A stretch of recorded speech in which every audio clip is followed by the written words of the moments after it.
the signals for the Baltimore Colts. Unitas gives to Amici. The Colts are the world champions. Amici scores. It's amazing, sensational, dramatic, heart-rending, exciting, thrilling finish in the history of college football. California has won the big game. 5 seconds left in the game. Do you believe in miracles? Yes! Unbelievable.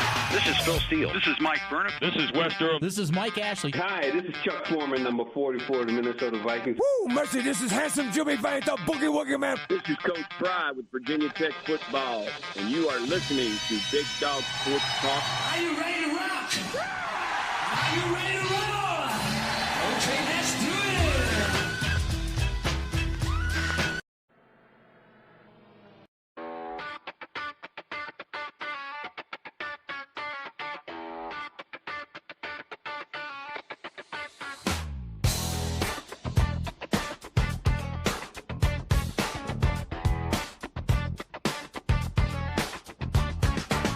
Rick Watson's got the mic, he's the big dog king. Cover sports so sharp, it's a new river thing. Virginia Tech fire, rapid pride too.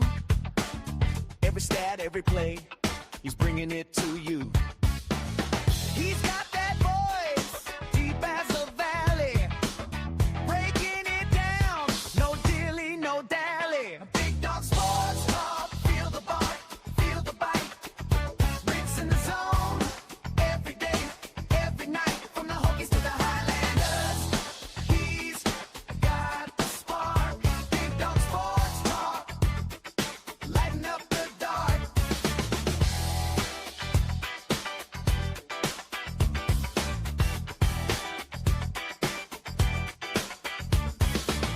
He's got the scoop, faster than a sprint. Calling plays like a coach, every word's a hint. From the courts to the fields, the stories unfold. Rick's play-by-play, worth its weight in gold. With a laugh and a growl, he'll pull you in. Big Dog's podcast, let the games begin. Big Dog Sports Talk, feel the bark.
Hey, good morning. How are you? It is the, hang on. We don't want that to start over again. It's the Monday edition of the program. Hope you're well, wherever you might be. Hang on here. We're going to. Professionalism, right here. There we go. Everybody enjoy that? Tried to adjust the mic some, so let me know. People were saying that it was a little too soft on Friday. We've had to adjust some scheduling this week because, people are doing stuff. Coach Elmo will join us. Todd Grantham will be on tomorrow instead of today. He's got, that UAB coaches stuff to do today. Phil Steele tomorrow. And then Mike Burnham on Wednesday. No volume at all? Really? I can hear me. Amelia, can you hear me? Good morning, Amelia. Y'all let me know. Because at this point, I don't know what it would be. Everything looks good on my end. Let me check here. Let me check. No, Mike's good on this end. Someone in chat, let me know. Everybody hear me loud and clear? I can hear me in the headphones. And I'm getting a level being read. So, y'all let me know. Y'all let me know in chat. The McClellan Chiropractic chat room. Because if it's low again, I don't know what that would be, to be honest. Can't hear me that well. Interesting. Okay. Well, let me, y'all stay here for a second, talk amongst yourselves. Let me see what's going on here with the mic.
Y'all let me know. I do not see any problems with volume on my end here. So, I got the microphone right up. I mean, I can go a little louder here. But I'm afraid if I go much louder, it's going to be one of those deals where I'm going to blast you out. And I hope that does not happen. But y'all let me know. Let me know. If you can't hear anything at all, then, we got an issue. But I'm not seeing that on my end at all. So we've got Coach Elmo today. And then Phil Steele tomorrow, Mike Burnup on Wednesday, Todd Grantham tomorrow. And then Thursday is our all-staff, all-day meeting at Radford. And so I'll have to cut Thursday morning show short. So I'm not looking forward to that. So there we go. Yeah.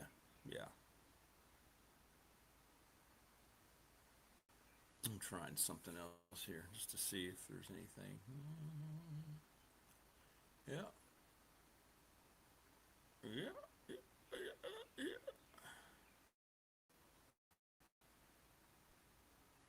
Everything is cranked up. Yeah, we're good. We're good on everything. So all that's coming up this week here on the program.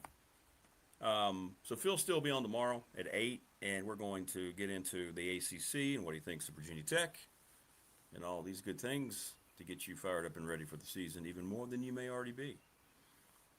Miami's getting a lot of love, as expected. WNBA making all the news for all the wrong reasons, as it refused to wear the USA 250 patch on its all-star uniforms. It was the only pro sport to reject the patch, saying that they did that because 250 years ago, America did not represent freedom or something along those lines. So this league continues to be anti everything that it should be if it wants to start being accepted. The NBA, of course, didn't come out and say anything against their decision. So if you're compliant, you're in agreement. Basically means the same thing. And I don't know why the league has drifted to the way that it is. I don't know why it's, trying to take out its meal ticket for generations to come in Caitlin Clark. And I don't know why the game itself is so bad. There were memes all over the weekend of just how horrible the highlights were from the WNBA All-Star game. And then they came out with this political statement about why they didn't wear the 250 patch. And I shake my head at this continuing to be something that, no matter what you may think about America, it is capitalism verbatim. And when you're trying to constantly go out and anger your client or your customer, I don't see the benefit of that ever. So I'm not real sure what the situation is with that league, but whatever is going on, it's not good. It's not good. And it's going to continue to, I think, lead to its own demise, to be honest. So that was something that happened here on the Reaction Monday from the weekend. Baseball, everything's kind of coming along quietly, right? You have the trading deadline in Major League Baseball with a long work stoppage looming that's kind of taken over everything else about the game. You've got NFL training camps opening full throttle this week, and I haven't heard much about it, which is strange considering we have all this coverage dedicated to it, but yet we're not getting much on it whatsoever. And then you have the start of college football practice at the end of the week into next week. And I guess that's probably getting the most hype of anything. But the NFL camps are kind of opening very quietly. We found out, did you see this with Kyle Shanahan? He was in a bad car wreck and it wasn't reported by anyone. What's up, Morris? From Jefferson National Forest, deep woods where Bigfoot roams, to Palm Coast where baby gators can be found in million-dollar homes. BDST is live and online. Morris, you'll tell me how's the volume, Morris? I worked on it a little bit. We should be good. Everything's telling me that we're good. That was funny. That's a good one. Very good one.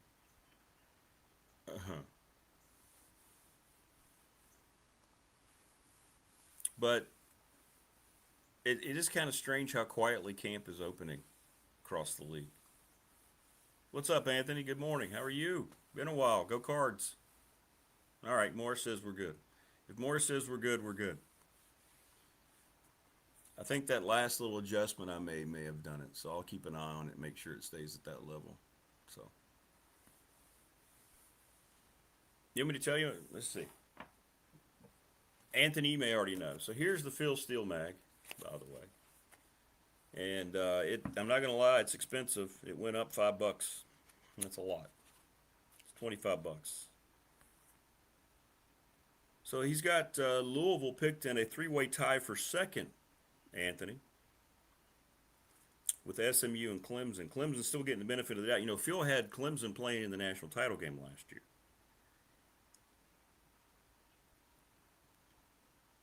Five ACC home games. And you have your running backs returning. So it's only in what's the bookstore? Almost said Walden Books.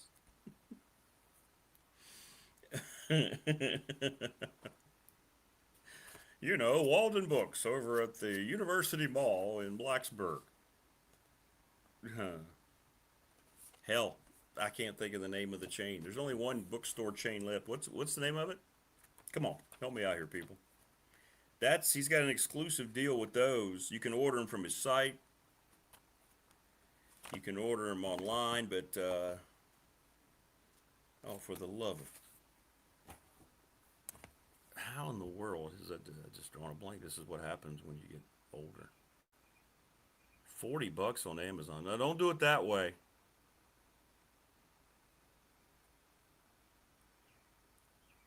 Don't do it that way. Barnes & Noble, for the love of God. Barnes & Noble, not Walden.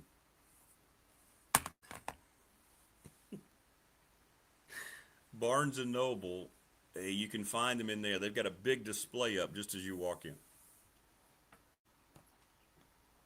So any Barnes & Noble you walk into, you can get it for the 25 more. Yeah, $40? Really? I guess that's shipping and everything. Look, it's a great companion to the season, but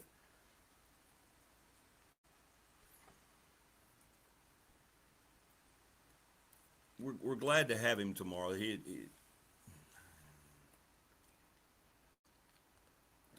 were some things that had to be ironed out in terms of what they expected from people who were going to have him on. That's a nice way to say it. This year, and we had a nice conversation. So he's going to be on tomorrow. So anyway, I think the ACC will be a lot more interesting than people think.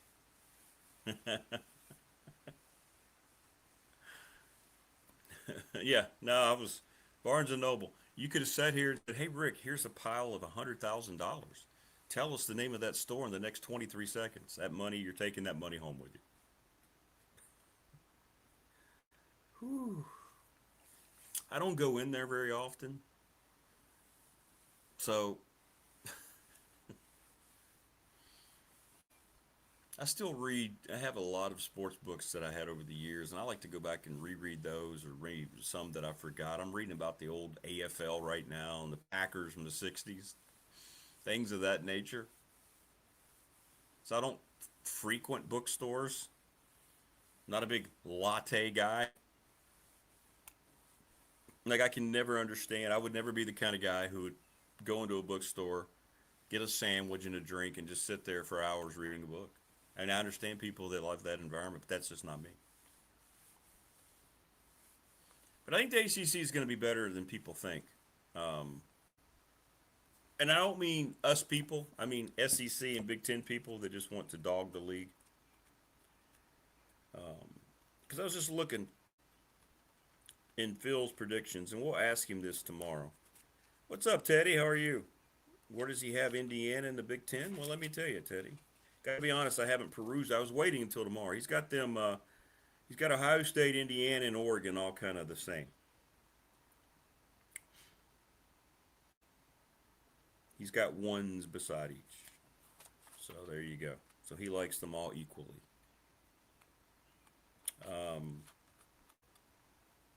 Miami, SMU, Clemson, and Louisville seem to be the big four teams. You have Pitt, Virginia, Virginia Tech. He's got them all with 5s.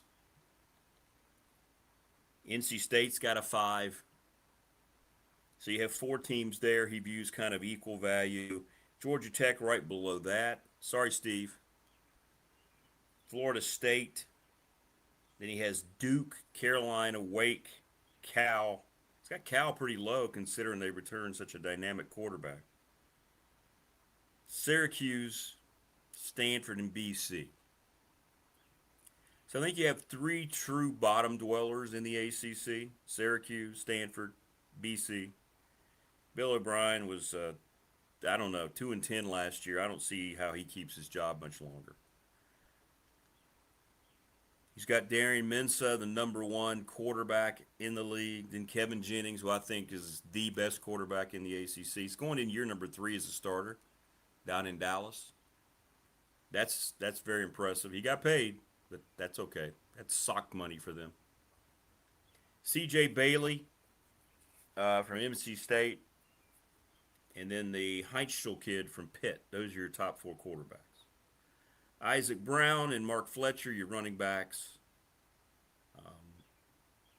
He does have Virginia Tech's Kason Brown, the kid from Duke, as his second team, one of his second team wide receivers.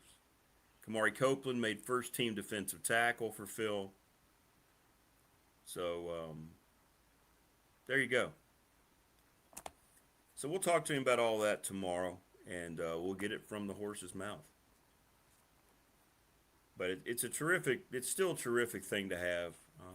Thanks to Jimmy McKenna again for getting this for me. Jimmy, I know you're not usually in chat, but thank you so much for that. That's really cool. Really, really cool. So we'll have him on tomorrow at 8. That's what it looks like. I think that's what it looks like here locally too. And it's $25. It's got a big price tag on it. But I think the unknowns is what makes the ACC really interesting to me. And I'm not just talking about from Tech and Virginia perspective. Like, I want to see how Florida State looks, knowing that Mike Norvell probably realizes he's dead man walking.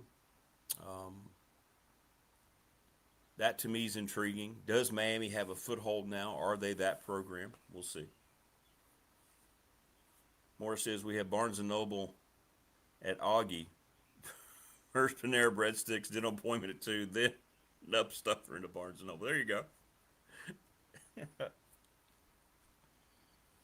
Anthony says, I think the Hokies will be in the thick of it, and that's good for the ACC as a whole. I mean,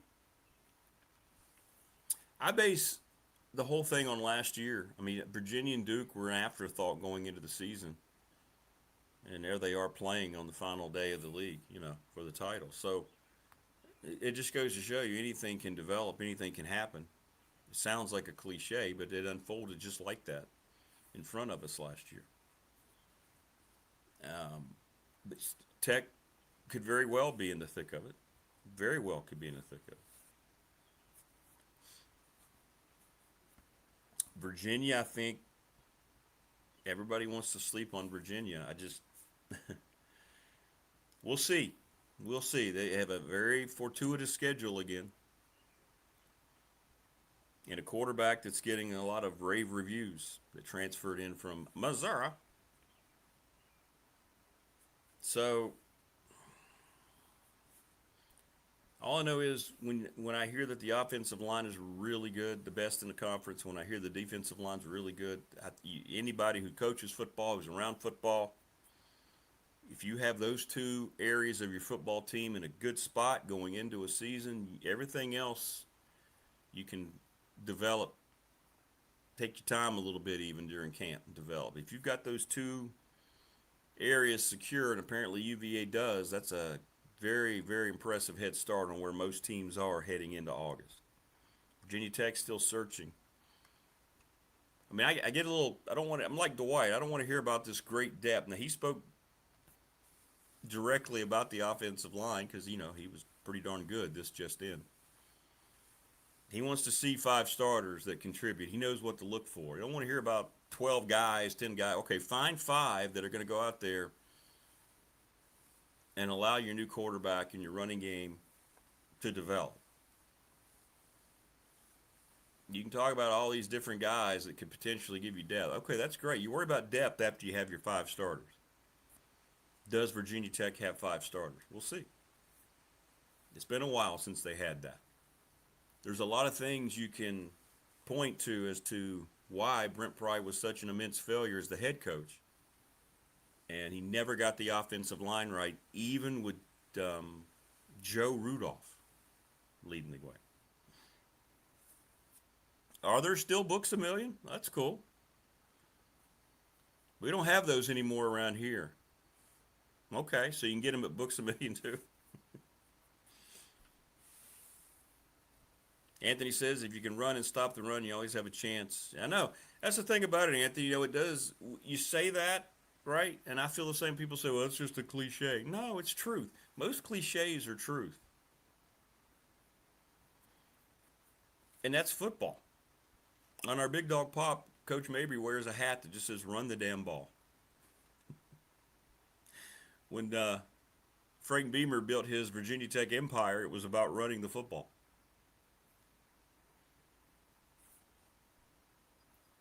I don't think, he would come on the show every other week back. Isn't that amazing? Think about a Hall of Fame coach willingly coming on a show. Nowadays, you have to have an appointment, kidney, urine sample. And he always would revert back to being able to run the football in one way or the other during our half-hour conversations.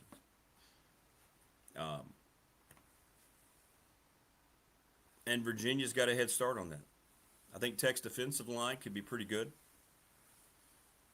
It needs to be. It needs to be. Yeah, and a blood draw. That's right. Yeah, you got to you got to donate some blood.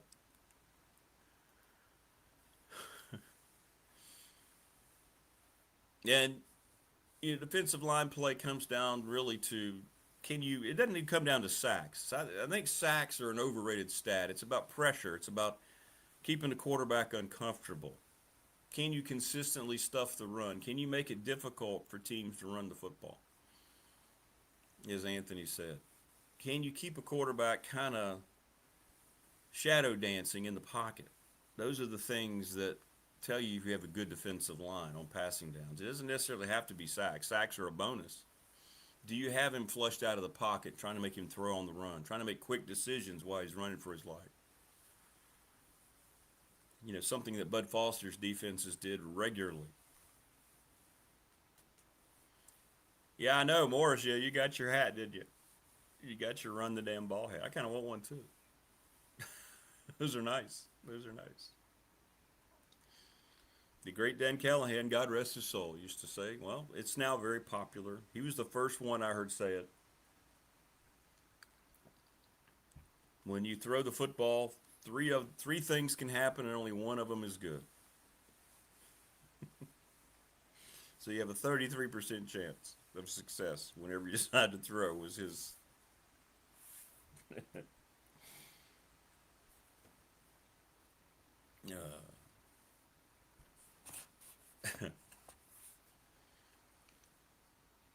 Want to thank Family Fencing, by the way, sponsor of our studios, 540-200-8294. They were the first sponsor we ever obtained here on the new program. We're coming up on our year anniversary in mid-August.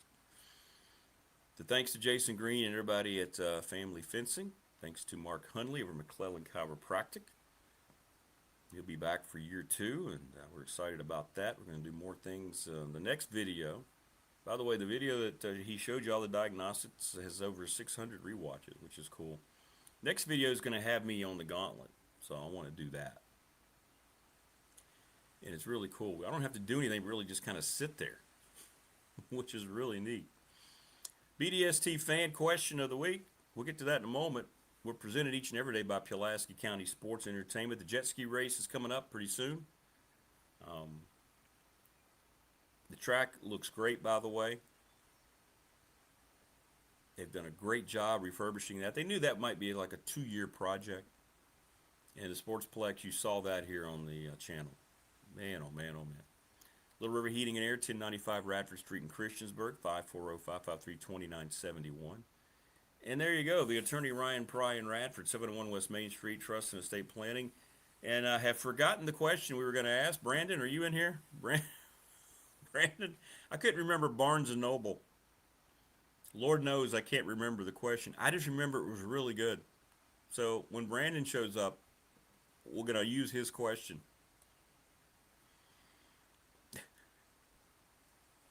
National Bank member FDIC, the exclusive banking partner of this program, and yours truly, 35 years, by the way.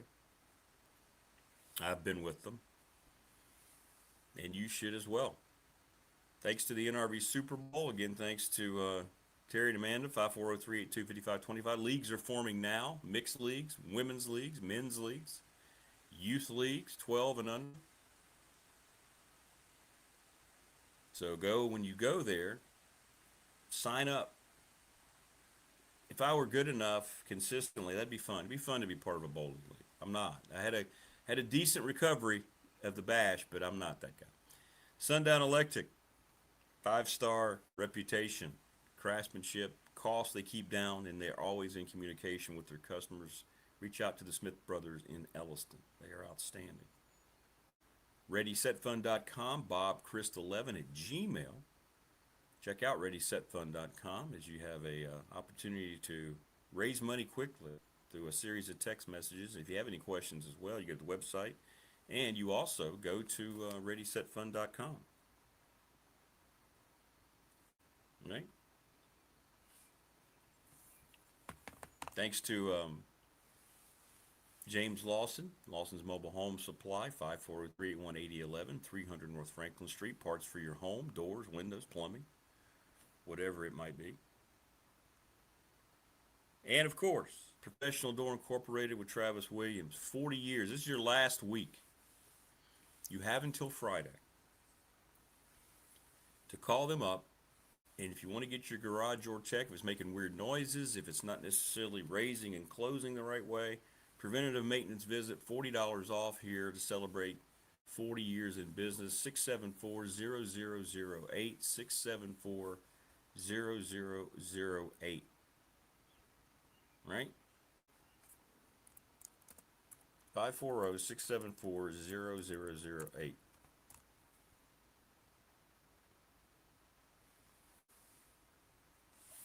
"40 years in business." You have to tell them you heard us talking about it here on the program. Yep. Thanks to all of our sponsors. We quite literally couldn't do the show without you.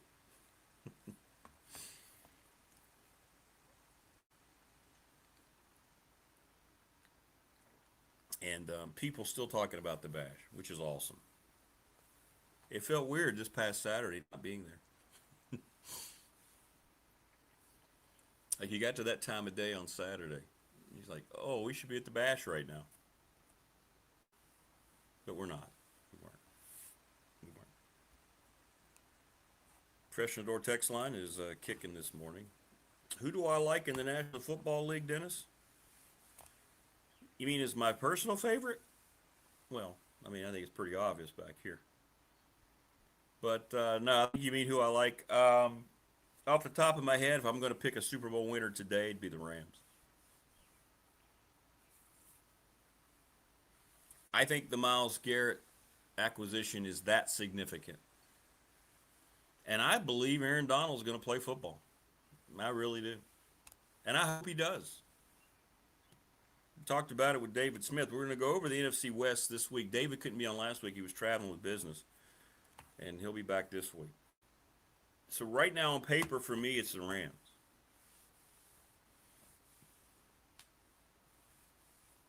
%100%. That's on paper. You know, they don't play the games there. It's not worth a damn. But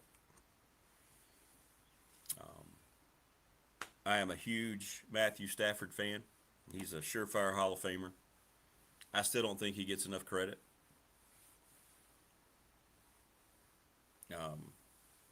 Nakua is rehabbed. He's done a great job taking account of his personal life. Kudos to him. He's a superstar in the making. Realized he was having a substance problem, and he attacked it, put it out there. Have a lot of respect for anyone who's tackling their issues head on. I think that's a team that got a little closer because of all that, and they got a little closer because I still believe they believe that they're better than Seattle, who beat them last year, then went on to win the Super Bowl. And that is lots of motivation, and then you bring in Myles Garrett. Oh, by the way, here comes Myles Garrett. Jeez Louise. Woo. Still wondering how people tried to act like the Browns won that trade. There were actually people on X trying to just stop. Yeah, isn't he, Anthony? Isn't Stafford just, he's criminally underrated. I mean, look at his numbers. Watch him play the game of football. Terrific quarterback. What a great trade they made. And, you know, Jared Goff hasn't been horrible to the Lions, clearly, but he's not Matthew Stafford. Matthew Stafford is easily a top 5 quarterback for me. Easily. I think Josh Allen's probably the best pure quarterback in the league when you put everything together. I mean, you're going to put Mahomes in there. Clearly, right? That's going to happen. Then you kind of look at the rest of the list, and then you have trouble necessarily finding out people, you know. Is it Lamar? Is it your guy, Anthony? Is he in that tier too? I mean, he hasn't won a championship, but he's a dynamic player. And then you have Matthew Stafford. I mean, go through the teams and tell me where there are other quarterbacks that are just, you know, elite quarterbacks in the National Football League. You want to go through the divisions? Let's go through the divisions. Dak Prescott, is he elite? Jalen Daniels, he can't stay healthy. Jalen Hurts, he has a Super Bowl. And the Giants don't know. They're not quite sure yet with their young quarterback. Go to the Green Bays. Love that guy. Does Minnesota even have a quarterback? We just talked about golf. Caleb Williams, can he get there? Let's go to the South. Is there any quarterback in the South of that division? Baker Mayfield. He's the best quarterback in that division. And then you have out west, you got my guy, Stafford. You got Purdy. You had a great redemption story in Seattle last year. And in Arizona, I think I'm starting 5 games this year for the Cardinals. Looking forward to it. I've got the little 10-yard out pattern down. Then you've got Allen. You've got Miami going Malik Willis. I mean, New England's got a franchise guy, but he's not quite there yet. The Jets don't have one.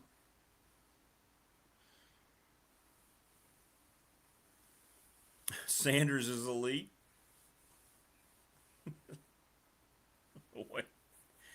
So Cleveland does not have one. Joe Burrow. Okay, put Joe Burrow in there, I guess. I'm taller than Arizona's former quarterback, yes, who's now in Minnesota. Who the hell is Arizona's quarterback?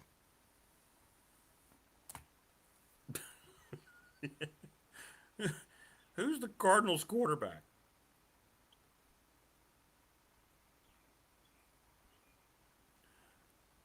Jacoby Brissett.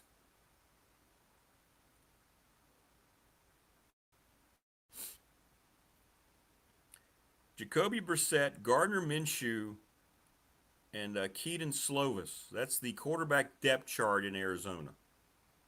The Jets' quarterback depth chart is Geno, Cade Klubnik, and something called Brady Cook.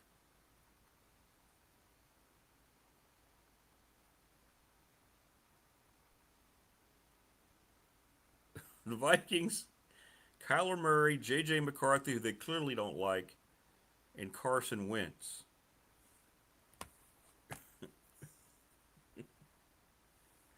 Is that real for the Jets? How can the Jets have Geno Smith, Cade Klubnik, who didn't even really cut it in the ACC, and Brady Cook?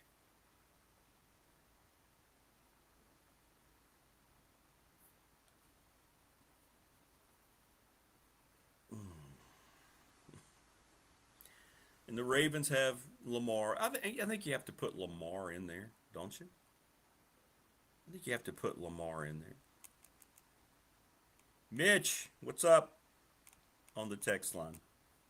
Hey, Rick, look at the Steelers depth chart. Hey, you got Aaron Rodgers, Will Howard, Drew Allar, the kid from Penn State. Or Aller, however he says it. Then if you have Trevor Lawrence, who is their franchise guy, I don't know what's going to happen with Daniel Jones in Indy. I love Cam Ward, Tennessee, but I don't think he's there yet. Good dude, though. Kid smart, too. I love the way he plays. I hope he develops. I hope he ends up having a good career. Seems like a good dude. And then, of course, Houston, it's a big year for the Texans because they have to rehab their own quarterback. Because he was my guy coming out of that draft all along. And C.J. Stroud took a massive step backwards. And he was terrible last year. And now Bryce Young, who came out with him, who's a terrific dude, is starting to bounce back a little bit, and Stroud came down. This is a big year for him in Houston, I think. Carolina's got an interesting, by the way, I just punched it in. So behind Bryce Young, they have the former Pitt Panther, Kenny Pickett. And then the Georgia Tech quarterback, Haynes King. I love Haynes King. Haynes King's going to win that backup job, isn't he? At some point. And then, of course, the AFC West, you've got the elite of all, Mahomes. Bo Nix is not there. Mendoza at some point. And then you have Justin Herbert. The AFC West has the best quarterbacks 1 through 4, I believe. It'd be that or the NFC East. Or maybe the NFC West. I know. After he didn't, exactly. Look at the quarterback group. So Lamar's got to be there. Yeah, he's definitely tier 1. Definitely tier 1. But some guys are hanging in there and bouncing back. I respect, Bryce Young a lot. He didn't get down himself after a couple of bad years, and he had a good year last year. And Carolina subsequently got better. Imagine that. Your quarterback plays well, you end up having a good year. I hope Daniels can come back. He just got to be healthy. Let's see. Now that I look at it, who's behind him in Washington? Marcus Mariota, that's right. Hey, and then the former Demon Deke / Fighting Irish quarterback, Sam Hartman.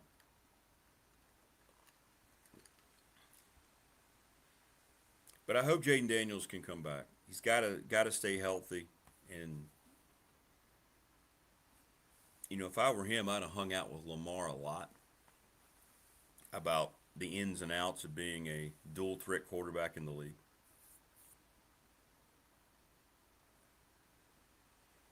Hang on, Gerald. Everybody now asking me about their team's depth chart. Cowboys behind Dak.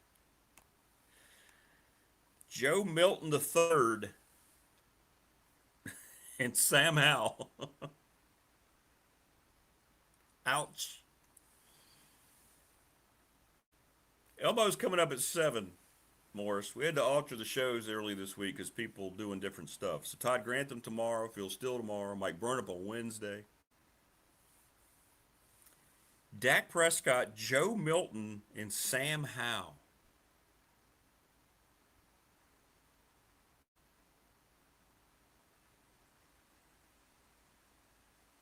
Sam Howell, of course, is famous on this show because there was a clip that was taken out of context back when Neil was producing the show where I was saying people actually are pretending like Sam Howell is the Mike Vick of the ACC, the next Mike Vick.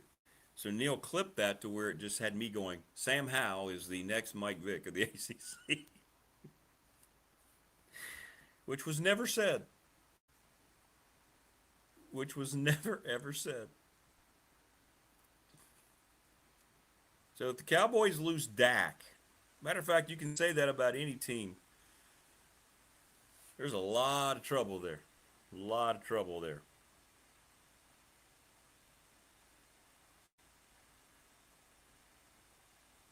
Joe Milton and Sam Howell? You're the Dallas Cowboys, and that's the best you can do? Whew. Okay. No, that's not true, Wayne. See?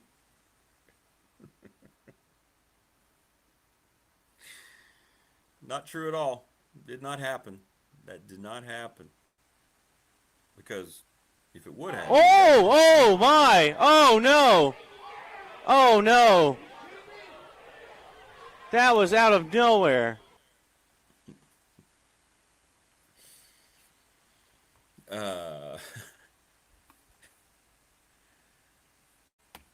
What's up, Bobby? Yes, I do.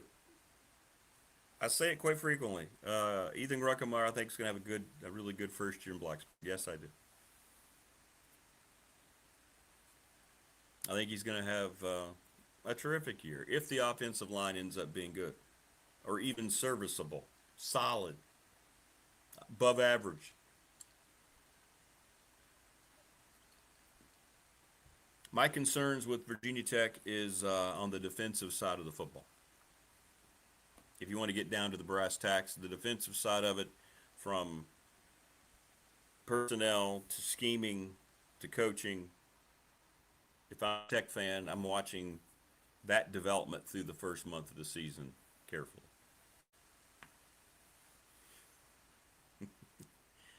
Yeah, I did love Trevor Lawrence's locks. I did say that. I will stand by that. I mean, he looked like Fabio, didn't he, when he came out? Actually, when he was at Clemson winning national championships. And he'd take off his helmet and he would just flow them in the wind. Yeah, he's kind of lost that golden locks luster a little bit. Now, they were better last year. He needs to get that back. I think when he embraces the golden locks, much like Samson in the Old Testament, he draws his strength from his hair, right?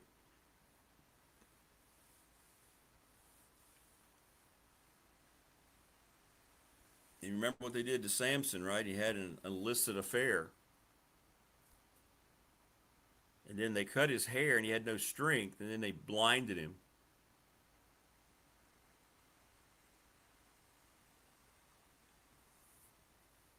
Delilah. Yeah, it was Delilah. The lords of the Philistines bribed her with 1,100 pieces of silver. And when he told her about the hair, they cut his hair, they blinded him, and then he got healthy at the end. His hair grew back, and he killed them all.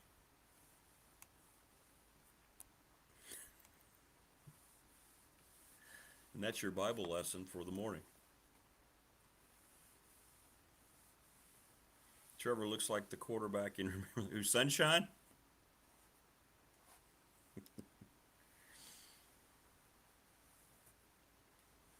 Oh, does he have a bob now? Ooh. Does he really? Now, see, that's you're not going to win. The franchise should dock his pay just for that. Let me see. Let's see. Trevor Lawrence.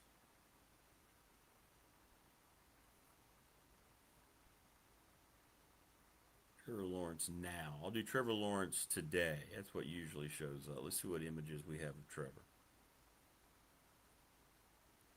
No, thankfully he still looks the same. I think that whole thing with his haircut was fake. Yeah. But if he loses the hair, he's done. He's done. Yeah, if I'm a NFL teammate and my quarterback shows up in a bob, I'm immediately not getting in the huddle and I'm not trusting that guy.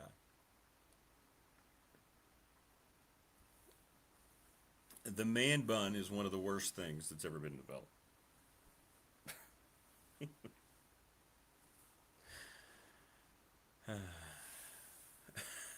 Preach it, Pastor Watson. Samson reference, put down some fire and brimstone. Well, I'm just saying, Trevor Lawrence's secret was clearly in his golden locks. Embrace it, flow them, brush them out during the game, whatever you need to do to be that guy again. Don't you think that Dabo Swinney wishes he had a guy who had golden locks like Trevor? He hasn't been able to fill the void at that position since Trevor Lawrence left. It is one of the big contributions as to why Clemson's just kind of that, of course, how poorly Dabo has evolved as a portal-era head coach. it blows my mind. And he continues to talk about it like it's something that I don't think he's ever going to do until he finally decides to leave.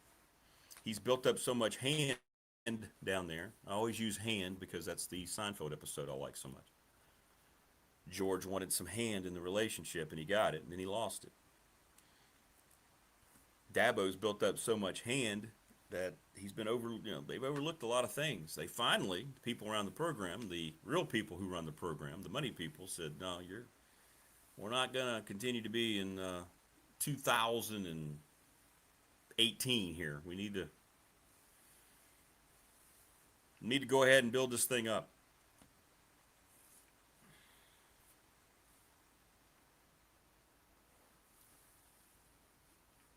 I saw what did I see? No, I'm not going to quote it correctly. There was about a 77%, something like that. 77%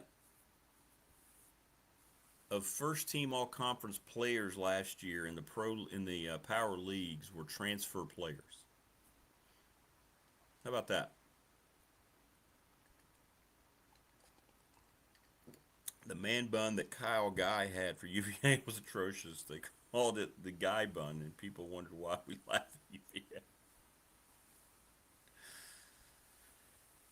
And I think you're exactly right, Anthony. I've talked about it. Matter of fact, I would say Venables and Elliott, now that we see how Tony Elliott has stabilized Charlottesville, he lost his generals, and he wasn't ready to go into war. As the chief of staff. Now, Venables, it's okay to be a better coordinator. That's what Brent Pry's trying to prove this year in Blacksburg. It's okay if you're a coordinator and that's what you do. I mean, look at Bill Belichick's coaching tree. I don't know if you can call Bill Belichick's folks a tree. It was more like they wilted on arrival as soon as they were planted and ground wherever they went. But I mean, Venables was clearly a terrific defensive coach. Doesn't mean he's a great head coach. He's trying to turn around at a place that's obviously football fervor. And maybe he's finding his footing along with Tony Elliott. So maybe it's both of those guys since they left. And he hasn't been able to get it back. He hasn't been able to find it again. So I think there's something to that, Anthony. I really do. Coach Elmo going to join us here momentarily. What'd you send me, Wayne?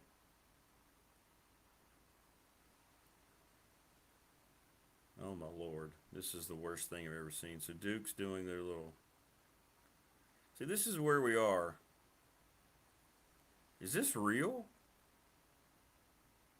So this is Duke's football program on TikTok. It's a video, so you can just... Thanks, Wayne. This is where we are with today's younger athlete. The heading was from someone called Mostly Virginia Tech. Please, please, never let something like this see the light of day.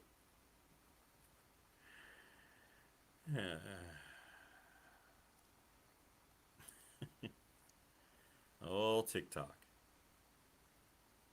You know, I started one for the show like a couple months ago, and I immediately just said, yeah, this isn't going to work for me.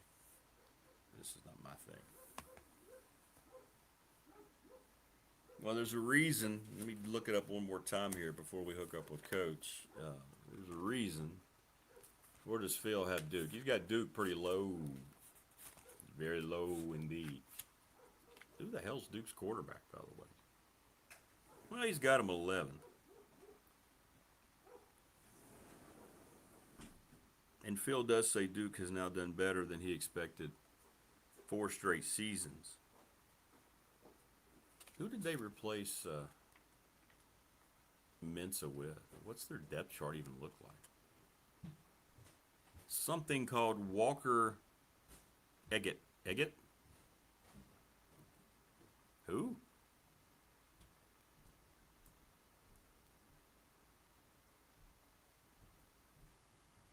backup is Dan Mahan. No idea. I have no idea. No idea.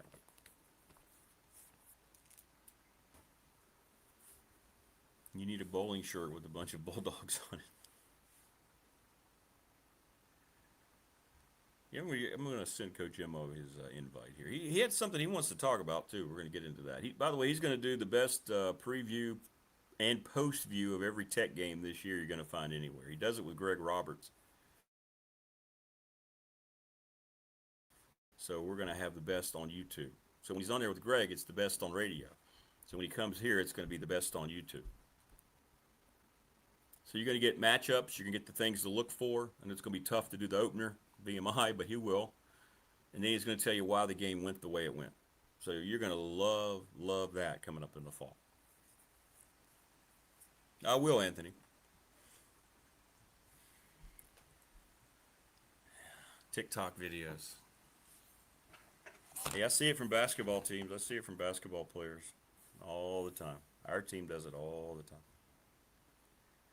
Tech's team does it all the time. God, I mean, it's just young people today. It's different, man. Yeah, what Mensa did to Duke was, you talk about breaking their legs.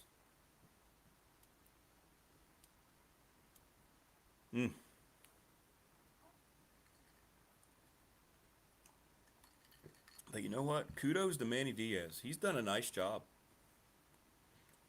And not just because he came on the old show twice, but he seems like a genuine dude. He got caught up in the Miami stuff. And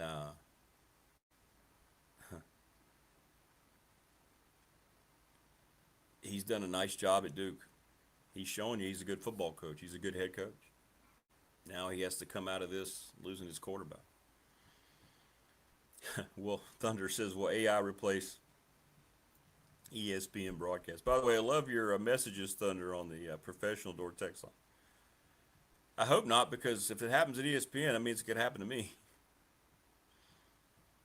I don't think you can have AI replace people because it can't actually see things. You have to tell it to do things. So somebody would have to be telling you. Now, you could do a post game. You could have a game and then type it all in, and then it would pick it up that way.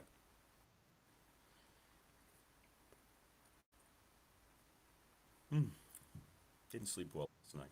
Coach Elmo joins us now. What's going on, Coach, with your New Mexico Lobo coaching shirt this morning? What's going on? Not much. Can you? How's the voice? Can you hear me? You good? Yeah, we got you, Coach. Hey, before we get into what you want to talk about, what would you do if a bunch of your defensive players put out a TikTok video of them dancing going into camp? Well, it's the way of the world, Rick. I know. It is. It is. The way of the world. I don't, I'm just glad I'm talking to you and not having to deal with that. I bet you are. I bet you are. When you see all that, and you had a great, we're going to get into everything you wanted to talk about, but I mean, you talk about the money part, you talk about the way it's different. What would be the most difficult thing for you today?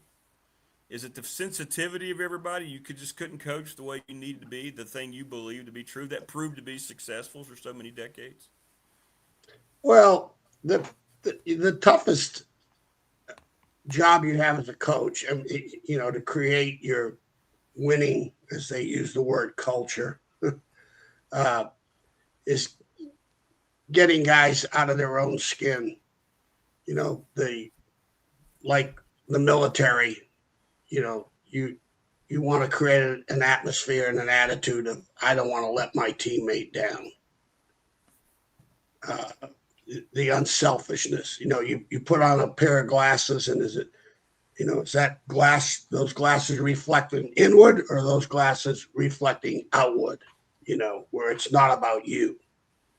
The Bo Schembechlers, the Lou Holtzes, Nick Saban, they were all outstanding, creating that attitude / atmosphere of get out of yourself and get into others.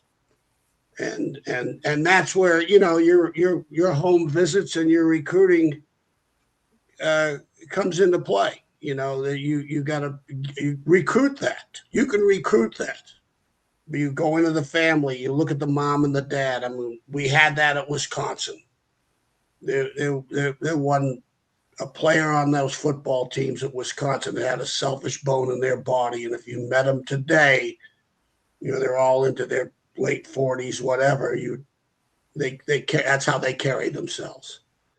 And that's, when we went to Virginia Tech in '93, that's the first thing we had to overcome. Not that they were bad kids, but it was all about themselves. As far as the quote disciplines of, the expectations and the demands of the game, not necessarily the demands of a coach.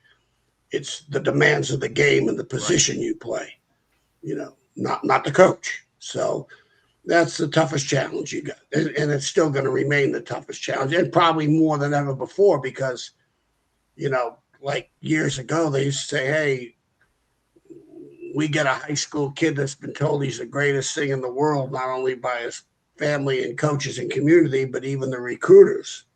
Yes. And now they got to get humbled in a hurry. Coach Norton at Ferrum Junior College, we'd have 150 players out. He goes, pick out the best athlete on the team that all the players know he's the best athlete on the team. Get rid of his ass, and you got everybody's attention. That's true. Let him go day one. Day one. It's like, holy crap, they ran this guy off. Whoa. What are we going to do? And we had players, sometimes we had to put a cut list up because we just didn't have enough equipment during the season.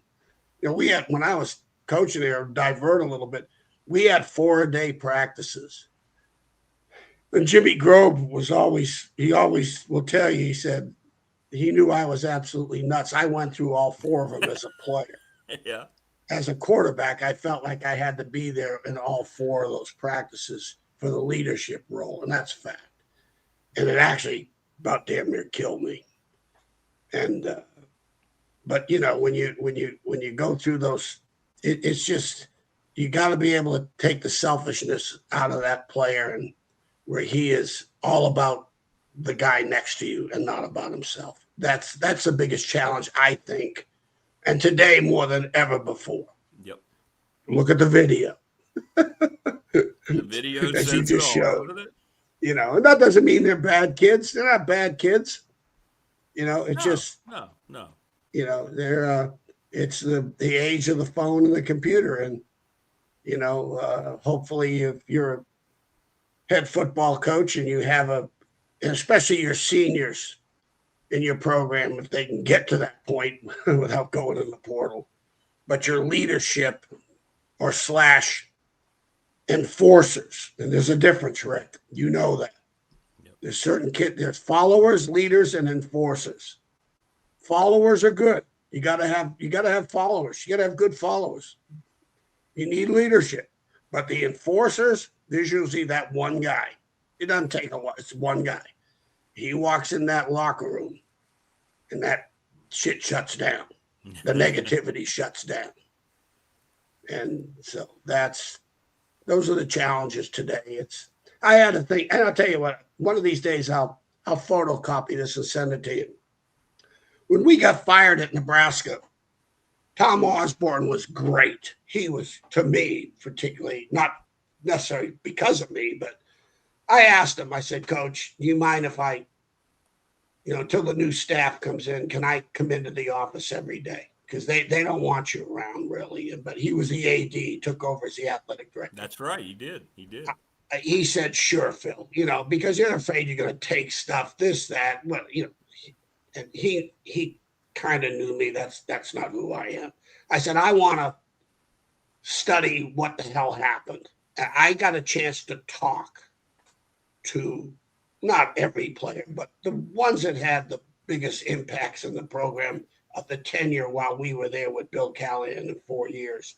And we deserved to be fired in the last year. The middle 2 years were great. They were we did a hell of a coaching job, and the kids did a hell of a job playing. The last year was like the first year. It was a disaster. So I talked about the kids. I ended up writing, I don't know, just bullet point type things of their conversations with the players and my experiences. It was about maybe 5 or 6 pages long, dealing with anything and everything of how a program can go south, basically, and the challenges that you have in coaching. And this was 2007. And I go back and I read it, and it's so applicable today. You know, I usually send some snippets out to Brian Steinspringer, coaches that I'm very close to, and just share the experience of, hey, here's your challenge. This is your challenge you and your staff are going to have, whether you're winning or losing.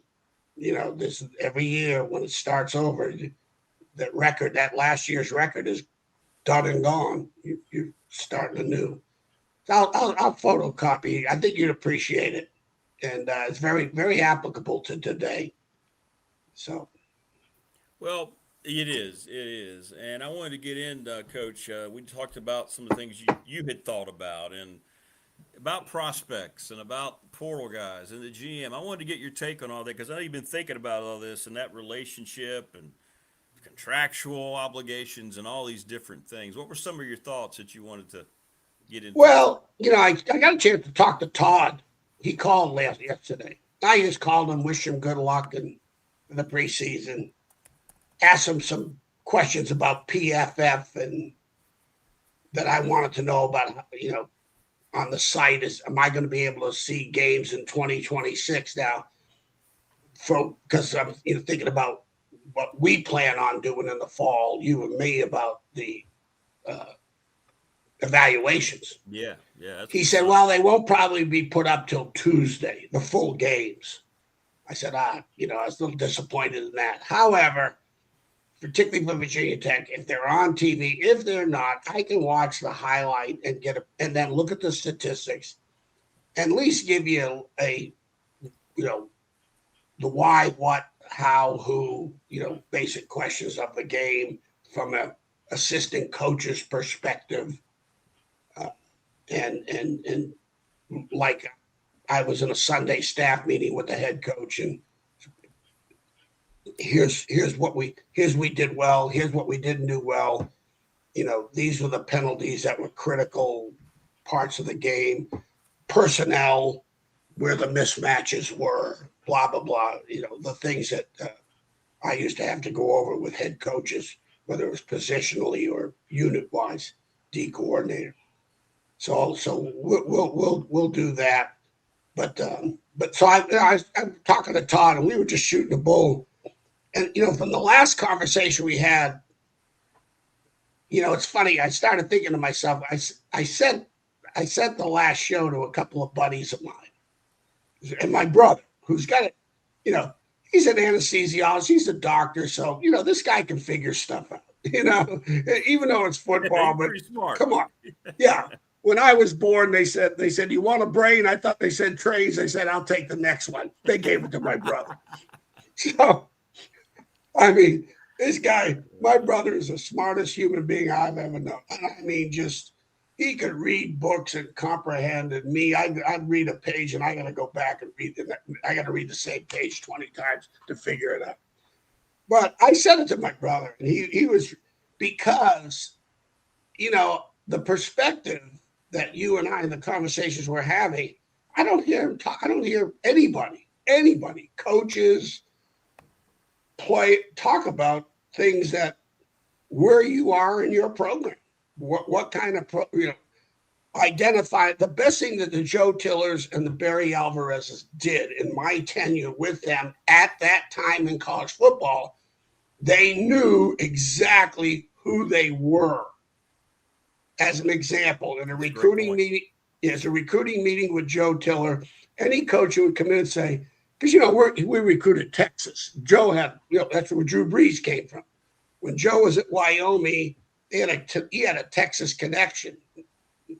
I had a DB from Texas that he signed that ended up playing 12 years in the NFL as a starter and was not recruited by Texas or A&M or, it was a leftover, a throwaway out of Texas we could go in and get.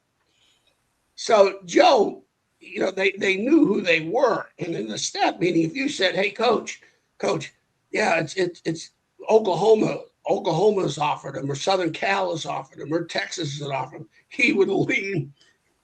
You got to know Joe. I mean, just YouTube him sometimes. Just YouTube Joe Tiller and listen to him speak. He just leaned forward. He goes, get off him. You're not getting him. We're not getting that guy. You're not getting him. And he goes, I don't care if the kid tells you we're number one. We're not getting him. And this is way before NIL, for God's sake. So Joe knew. Joe knew who Purdue was. And he'd always say, I want a Purdue guy. And he defined it, a smart guy that loves football and has enough talent. That was it. You get the Cliff Notes.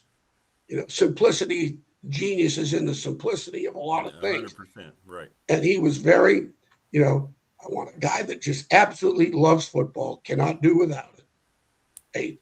A very smart guy, intelligent guy, and a guy that has enough talent that we can be competitive in the Big Ten. And we're talking about Ohio State and Michigan. That's the Big Ten was and how it went to be competitive, and so he understood that. And I do think, as we talked the other day about projection schools and selection schools. Right. I think each head coach has to know where. Now everybody has visions of where the programs want to be and who they are. They all want to be selection schools. But how do you get there? And it's not even the wins and the losses are going to have a lot to do with it. But how do you get there and how can you sustain it? Which is the key. Very few people are having this conversation. And I talked to Todd. This floored me. I was in shock on this, and it led me to some other thoughts. And this is where my William and Mary degree really screws me up because my brain goes 100 miles an hour, and it gets real dangerous, Rick. I got to go back. I got to go back to my Ferrum roots to get my feet back on the ground. So, see, I was born in Cambridge, Massachusetts, and right down the street was Harvard on the east side of town, or the west side of town, and on the east side of town on the Charles River. On the west bank of the Charles River was MIT, and none of it rubbed off on my ass growing up. But Todd was saying that as a group of six, and particularly his conference, the AAU conference, this shocked me, Rick. They must have done studies on 80% of the starters in the AAU got cherry-picked by Power 4 teams. 80%. 80%. I don't have that in front of me. I don't know that. Todd's a smart guy. What the hell? That shocked me. 80% of the starters in AAU conferences were cherry-picked. So guess what? And you take UAB as an example, or whatever. So the AAU, if you're a Power 6 AAU conference, I know Bowling Green lost 14 players to Power 4 teams. I know that. Brian White told me. They lost 14 players to NIL. And that could be, and not necessarily, it's got to be Power 4, because what the hell, why go from the MAC to the Sun Belt? Right. What the hell? You're going to try to move up, if anything. So I told Todd, I go, so guess what? Your power, I'm just going to say, okay, I got to believe in the MAC or the Sun Belt or whatever the hell the other conferences are in the group of six. Similar percentages, probably pretty high. They're losing like East Carolina, Old Dominion. Look at Ricky Ronnie. Every year he's losing a lot of his starters in the portal. And so I said to myself, damn. And then he follows up by saying, we're only going to sign 5, maybe no more than 10, but 5 high school players a year. Because we can't afford we can't afford to sign 20 high school players. Right. Because we're losing our starters. We're not even losing our depth. We're losing our starters. And we got to replace them. So the group of 6 is the junior college for the Power 4 teams. They've replaced the junior college. I started thinking about this, Rick. I said, okay, let's take a look at the 10% club. I call it the 10% club in the Power 4. All right. What's a 10% club? Well, let's just take the Big Ten and the SEC right now. You got Michigan and Ohio State. Okay. And you could throw Penn State in there for all that matters. And the SEC, you got Georgia, Florida, Alabama, LSU, Texas, maybe A&M. Throw them in there. Then you got Notre Dame as an independent, but and then you may want to throw Miami in there out of the ACC. But the majority of your 10% club is coming out of the Big Ten and the SEC.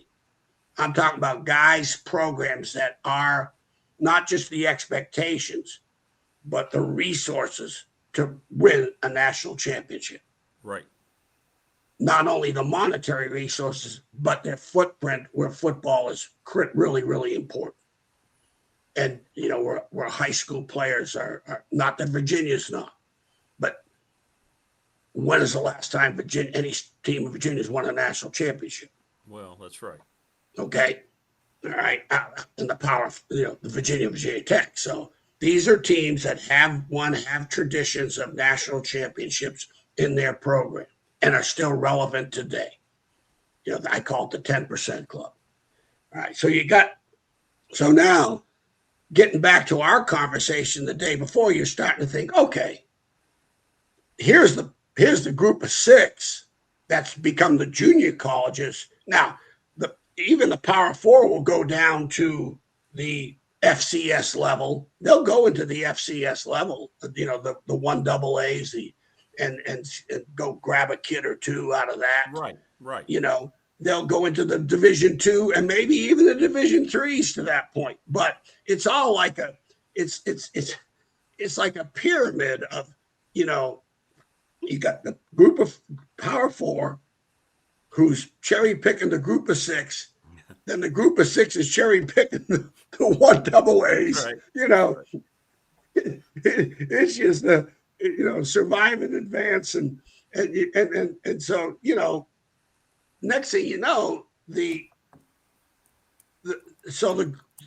what separates the 10% club is I'm going to the portal. I'm going to go to the group of 6, not like AAU conferences or UAB. They got to go to the portal to what? Get a program, to get some wins. The 10% club is going to the portal to be national champion caliber programs. They're going to go get their needs specific, just like they're recruiting out of their footprint. Think about this, Rick. You got a footprint in Louisiana, and that's not just Louisiana. That's eastern Texas, northern Mississippi, southern Mississippi, that radius between Texas, Mississippi, and Louisiana, and then Florida or Georgia, maybe Alabama, but that's their footprint. Okay, LSU's footprint. I know I recruited there. That was the footprint. Okay, so in the footprint, you secure your footprint. Okay, with your talent. All right. Then next thing you know, you're able to go to the portal and be very position specific for needs. We need a quarterback, particularly, or we need an offensive lineman, particularly. All right. Or we need a defensive lineman, or a safety, and so, it's no different. That 10% club, besides being positions, having their footprint secured, they now can go to the portal and be position specific. Just like they do in recruiting. They're recruiting position specific kids. Here's my nose guard. Here's my linebacker out of high school. Here's my running back out of high school. Blah, blah, blah, blah, blah. As opposed to projection schools, which is what they are. Now they got to project, and not, but then the projection schools also probably get to be more portal heavy because guess what? They're getting cherry picked. The Power 4 projection schools. Example, Virginia Tech. Didn't they lose? They lost the DB a year ago, who became a first-round draft choice. Yeah, right. Right. Yes. They lost an offensive lineman. They lost about 2 or 3 kids to the portal to Power 4 teams. Right. University of Virginia. I know a couple of years ago they lost their best linebacker to Iowa. That was like 3 or 4 years. And then this past couple, they've lost that one couple wide out to Notre Dame. Look what Duke has lost. Quarterbacks.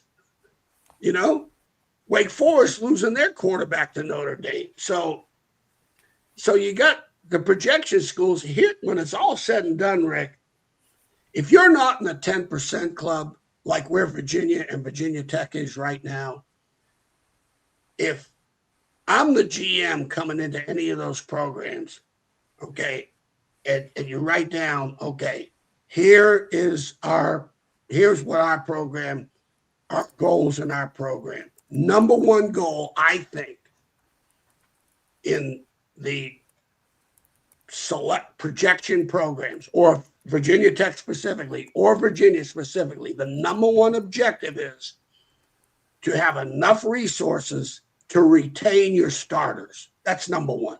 If you can't retain your starters that have come off an 11-win season like Virginia has, right? Or let's say Virginia Tech had an 8-9 win season. If you can't retain your starters, you're in trouble. Because what do you got to do then? You got to stay in the portal. You got to continue in the portal. You lose starters, you got to get starters. And you're not going to do it out of the high school, not to maintain your winning program. So your number one goal, if I'm at Virginia, I think the University of Virginia, how many portal kids did they lose this year? Can anybody answer that in chat? Off this 11-win team? Yeah, I don't know. I'm not sure, Coach. That's a good question. Prior to this year, they lost quite a few portal. They lost starters to portals prior to this year to the Power 4 selection teams. And the wide receiver went to Notre Dame. I can't remember which one that kid was. Had a great career at Notre Dame. LSU, the DB went to LSU and blah, blah, blah. So, and a couple of offensive linemen left and went in the portal at Virginia Tech. So that, to me, that'd be the number one priority is you better have your resources, and especially if you're winning, to retain your starters. Ohio State's not losing their starters to anybody. No, they're not. Okay? So that'd be the number. When you say I need resources, I got to go and get money to the money people. I need to retain my roster. If I've won. Now, if I haven't won, I'm going to unload the roster myself. That's where the portal can be an advantage. I'm going to get rid of the deadwood, the 10% that's not contributing. Like any rule of business, you cut your bottom 10% in order to improve your business. Okay? So, and then the next thing, the next phase at Virginia Tech, or what Virginia has to do, they got to own their footprint. Don't even think about going to Ohio and getting the best player out of Ohio. You better keep the best player in the state of Virginia, your high school player. So retain your own retain your talent, retain your starters, have the resources to do that. Have the resources to control your footprint, to be a factor in your footprint where you can get the top, if there's 5 great players in the state of Virginia, Virginia Tech needs to get at least 2 to 3 of them. You ain't getting all of them. Very few people that gets all of them unless you're Ohio State, in the state of Ohio. Okay. And then now if you're able to do that, retain your starters, have a great command of your footprint and high school players, now I can cherry pick the portal. I can go get needs and not have to sit there like UAB, rely, and I'm getting rid of 30 or 30 are leaving or whatever, for whatever reason. I got 30 players leaving. I need 30 players coming in. Yeah. Right. Woo! That's tough duty. You know, when you look at the Ohio States and the Alabamas and the LSUs, they're able to retain their players. They're able to take command of their footprint, okay, in terms of high school players. And then now they can be selective in the portal itself. And to me, how hard is it for coaches to get through? Is it ego to say, hey, we're just a projection school and not a destination? Like, you know, it's not, you got to know, hey, in order to know where you're going, you got to know where you left from. If I told you I'm going to give you a free trip to Hawaii, I'm going to give you 2 plane tickets for you and Janet to go to Hawaii, and I'll give you $1,000 a day per diem. What's your first question? What's the catch? No, my first question is, where are we leaving from? That's true. I don't give a shit. I don't give a crap. Don't give me the why, why? Oh, hell with that. The only first question I'm going to ask is, where are we leaving from? Is that Charlotte? Is that Greensboro, Roanoke? That's the only question I want. I got the ticket. You got the tickets. I'm going to give you the tickets and the money. Don't ask any other question. Where are we leaving from? So you got to know where you're going. You got to know where you're at, where you're leaving from. And that's where the Joe Tillers and the Barry Alvarezes in my era, and even Nick Saban, and especially Lou Holtz, they understood that. Now, here's where we want to go. I know where Jane Franklin wants to go, and he has that credibility from that national perspective to do that. And then the fourth element comes in, Rick. Now, if I get to retain my players, okay, own the footprint, all right, cherry pick the portal, now can I be relevant nationally and get into Georgia and beat Georgia on a kid that they wanted? Can I go in there and beat? That doesn't necessarily the number 1 kid or the number 5 kid, but there's a kid, I don't care what he's rated or what he is on the rating chart of Georgia, but Georgia wants him. Can I go in and get that kid? Yeah. Right. If I've done all 3 of those, I can't do that unless I'm able to do all 3 of the other first. You got to walk before you can run. You better retain your roster. You better own your footprint.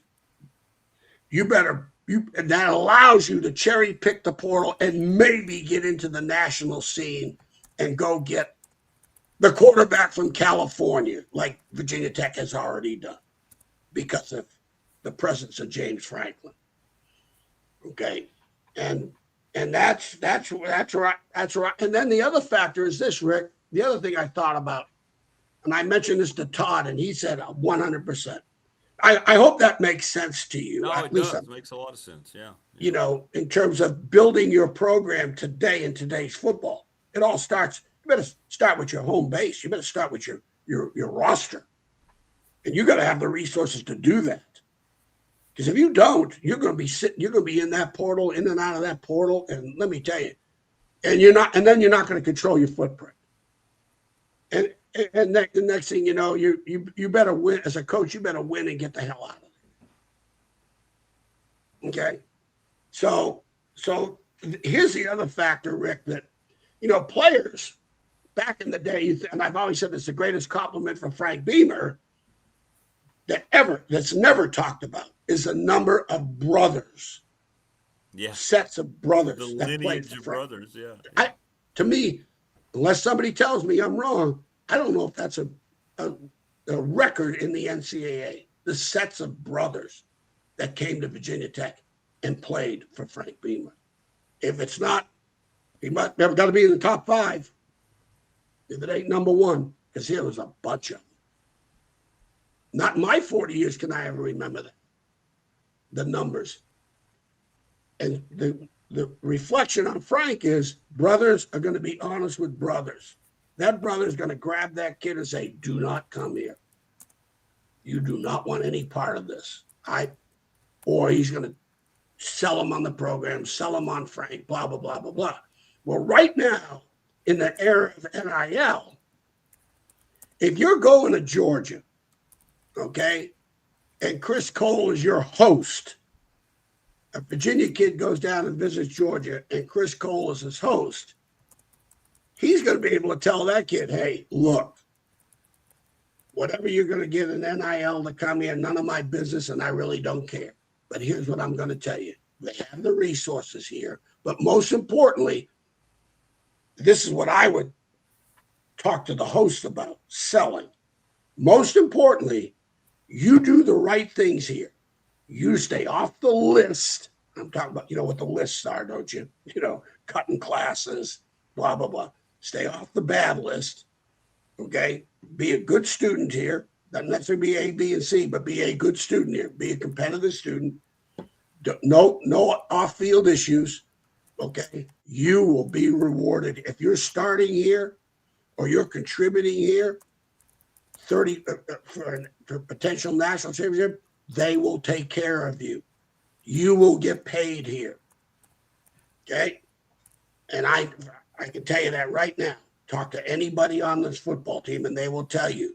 So it's all about gaining trust from your GM and your NIL people that my value, if I come in for $500,000 and I'm starting and we win a national championship, I'm going to command another $500,000 probably in my value.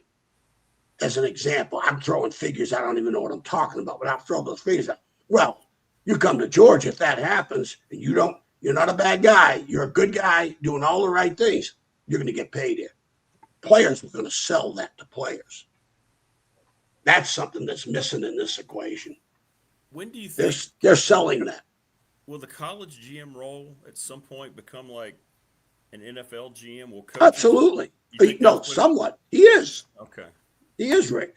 And so now, not only, years ago it was, okay, let's visit with the trainer, let's visit with the academic people so you can, your commitment, you understand the trainers are committed to you. Before you can commit to a university, you got to feel good about the commitment of the trainers of getting you healthy, taking care of you when necessary, and the academic people taking care of you when necessary. When they have the resources to do that, and it's called commitment. You know what facilities show to a player? Commitment. That's what they show. This is our commitment to winning physically. Here it is. Look at it. You think we're committed to winning? Come on here at Penn State or Ohio State or Clemson. This is our commitment to winning. That's what facilities, because that's what it's all about to an athlete. You can't ask for a commitment from a player unless you're totally committed to him on all the phases. And NIL is a part of that now, the NIL commitment. And then now as a GM, when it's all said and done, through coaches' recommendations or whatever it is, just like offering a scholarship. Hey, I want to offer Rick Watson a scholarship. Okay, here's his position value. Every position is going to have a value, running back, right. DB, blah, blah, blah, O-line. They're all going to have a certain value. And then they're going to have a certain talent value that the player is going to bring to the program. Your commitment to that. And that could be a crapshoot because a la Florida State, Colorado. So those are the things that I think that aren't being talked about enough today. Is that positional value, is it evolving? Like the NFL pretty much has a set positional value for those different areas. Is that now gotten away from what the school themselves value it and looking at what the market, I guess it has to flow with what the market's dictating, right? Well, this is why you want a guy like Todd Grantham on your staff, especially as your D coordinator, or if not your head coach. I told Todd, I said, I would hire you tomorrow as a GM, and you would be one of the highest paid GMs in the country. Yeah, you'd be great at that. You would. Oh, I would. Oh, without a doubt. Because, the NFL experiences in dealing with these, of your resource and what you got. For example, okay, and this is me now talking, and I may be out of place, probably not fair, maybe not even right. However, the number one kid by 247 in the state of Virginia that LSU got, I'd have said, look, because, I needed more information on his physicality. Not that I'm saying, not a coward. Oh, he's not a coward. He is a physical player. When he tackles somebody, man, he is a physical player with great purpose. But not one time, not one snap on a highlight tape. And this is not fair, but it's a highlight tape. Not one time did I see him take anybody on, get off a block, and go make a play. Not one time. You never felt about him like you did the Cole kid, did you? Oh, no. When I saw Cole play, I went, that's as close to Lawrence Taylor as I'd seen in an awful long time. That's fact. When I watched Cole play, when I evaluated him, I went, oh, Jesus. It was like looking at Lawrence Taylor. When I first watched Lawrence Taylor play in his first game of his senior year. It's exactly so. No, did not. And so all of a sudden, I'm going to go and say, as a position coach, my recommendation, the GM is going to make the final decision, same with the head coach. As an assistant, you can only recommend. I recommend we offer him. Here's what I recommend you pay him. And don't go a penny over. Now, hey, you're the GM, you're the head football coach. You want this kid, fine, have at it. Go in the bidding war. And we'll see where it falls. Because this is my issue with my, why? Because the physicality at the line of scrimmage, I haven't seen. And maybe LSU had him in a padded camp. Maybe there's so much more information you can get. Maybe they've watched him practice. I don't know. They've seen the whole game film. But that's my point on NIL and GMs. GMs have great roles now. You better have some NFL. You better have NFL experiences on dealing with free agency and the draft and the money with those two areas. And you better have people in your. That's why Franklin he just didn't have enough. They've got good facilities at Virginia Tech. Trust me, they just don't have enough room to house all the administrative, the GM and his staff to be effective in their job. You have, your physical environment allows you to have success in your job that you have. If not, we're going to get another guy. I'm giving you everything. There's nothing you don't need to find players, evaluate players. I got all the bells and whistles that you're going to need to do that. And I don't care. There's not a place in the country that you're not able to do that. If you're not doing it, I'm going to fire your ass.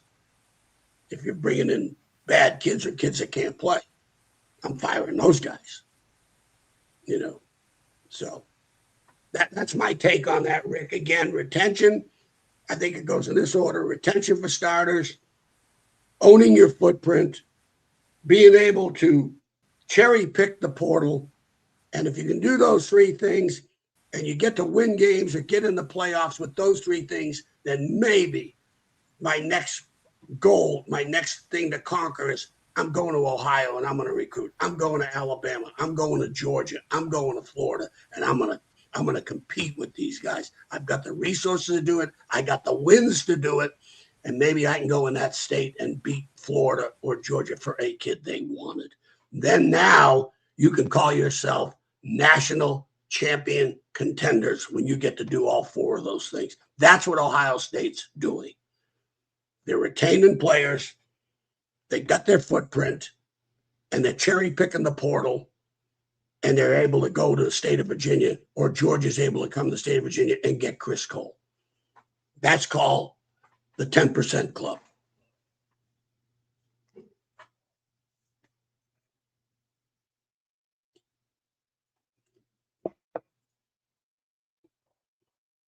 What's that? I can't hear you.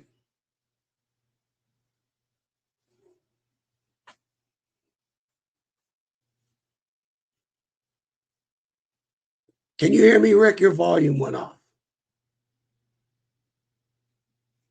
I can't hear you.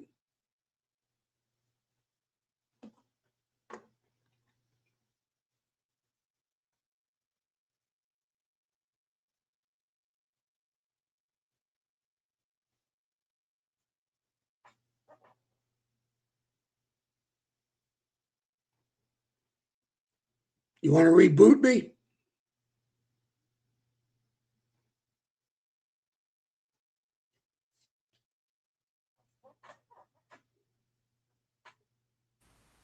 There we go. Ah, There we go. Yeah. I figured this may have been my last show. I just got fired. No, people keep sending me texts. Hey, about Morris. the volume Hey, is Morris. low. Rick just fired me. You good now, Coach? You got me now? Yes, I do. But those were just things I was giving some thought when Todd told me about 80% of the starters in the AAU conference were cherry picked. And that led me to all these different thoughts of, how is Virginia Tech going to get into the 10% club? I don't know. Winning? You think winning? It's winning. Winning's more than coach, and then money. Money and winning. It goes hand in hand. It's It's the chicken and the egg. Can't have one without the other. Success and confidence is chicken and the egg theory. Argue it all you want, but here's the truth. Can't have one without the other. Right. And winning will breed, okay, kids still want rings on their fingers, Rick, when it's all said and done. That's right. No, they do. They want rings on their fingers. And there's only about 10% that are committed from the top down. They talk, Franklin talks about alignment. It's not the alignment. You don't need the alignment to go win games. People have done that forever with presidents that don't care about football or ADs that don't like you as the head coach. You can go still win your games. Okay. But now, where's the commitment from the president to the AD to the Board of Business to winning a national championship? Where's your commitment? There's only 10% of those guys, Rick. That's right. That's right. And I ask that so, question a lot. I don't know the answer to how many of these programs are actually committed to that, or are they just trying to get their fans to give them just name money, right? Take Big Ten, Ohio State, Michigan, Penn State, SEC, Georgia, Florida. Florida's been a disaster, but they're committed. Because they've done it before. They are committed, yeah. Okay. Miami's committed in the ACC. Florida State. Committed, hadn't worked. Hasn't worked. Clemson, I guess committed. SMU's committed. Hadn't worked. Yeah. I mean, you look at the ACC, Rick, this is crazy. I just wrote this down too. I love your class. It's like being in a classroom. All right. Professor Watson. All right. Look, you know what? When it was all said and done, I learned this out at Washington. Anytime we measure our own program, all we did is the conference play. We measured our program offensively, defensively, in terms of the statistics that affect the outcomes of the game. We just did it with the conference play. That was our true measure of where we were at with our program, our players, and our needs. Just conference play. The hell with anything, everybody else. Okay? And so you look at the ACC, here's the sixth. Virginia wins the most ACC games with 7. They were number 1 in the conference. They won 7 ACC games. Miami, Pitt, Georgia Tech, and I think SMU and and Duke, they won 6 ACC games. And then the rest are like Carolina, 4 wins. Right, Clemson, 4 wins. You're going below 500 in the conference play. That's not good. And there's a lot of them in that conference. Ones that shouldn't. The Florida States, Clemson won 4. Florida State won 2. UNC won 4. Not good. No. Wake Forest won 4. Okay. I mean, you can talk about the 9-win season, but they won 4. Duke won 6. Miami won 6. Virginia won 7, unless I misread that, unless I wrote wrong. So, you look at the conference play and you sit back and you go, hey, it's like, so the money and facilities guarantee nothing. All they do is give you an opportunity to have success. There are no guarantees that the money is going to, you can Virginia Tech can raise all that money they want. Right now, you better retain your players. You better own your footprint. And you better be able to cherry pick the portal and get your needs, quarterback particularly, more than any other position. Look at the programs. I mean, Cal, their quarterback gives them a chance. Yeah. Right? He does.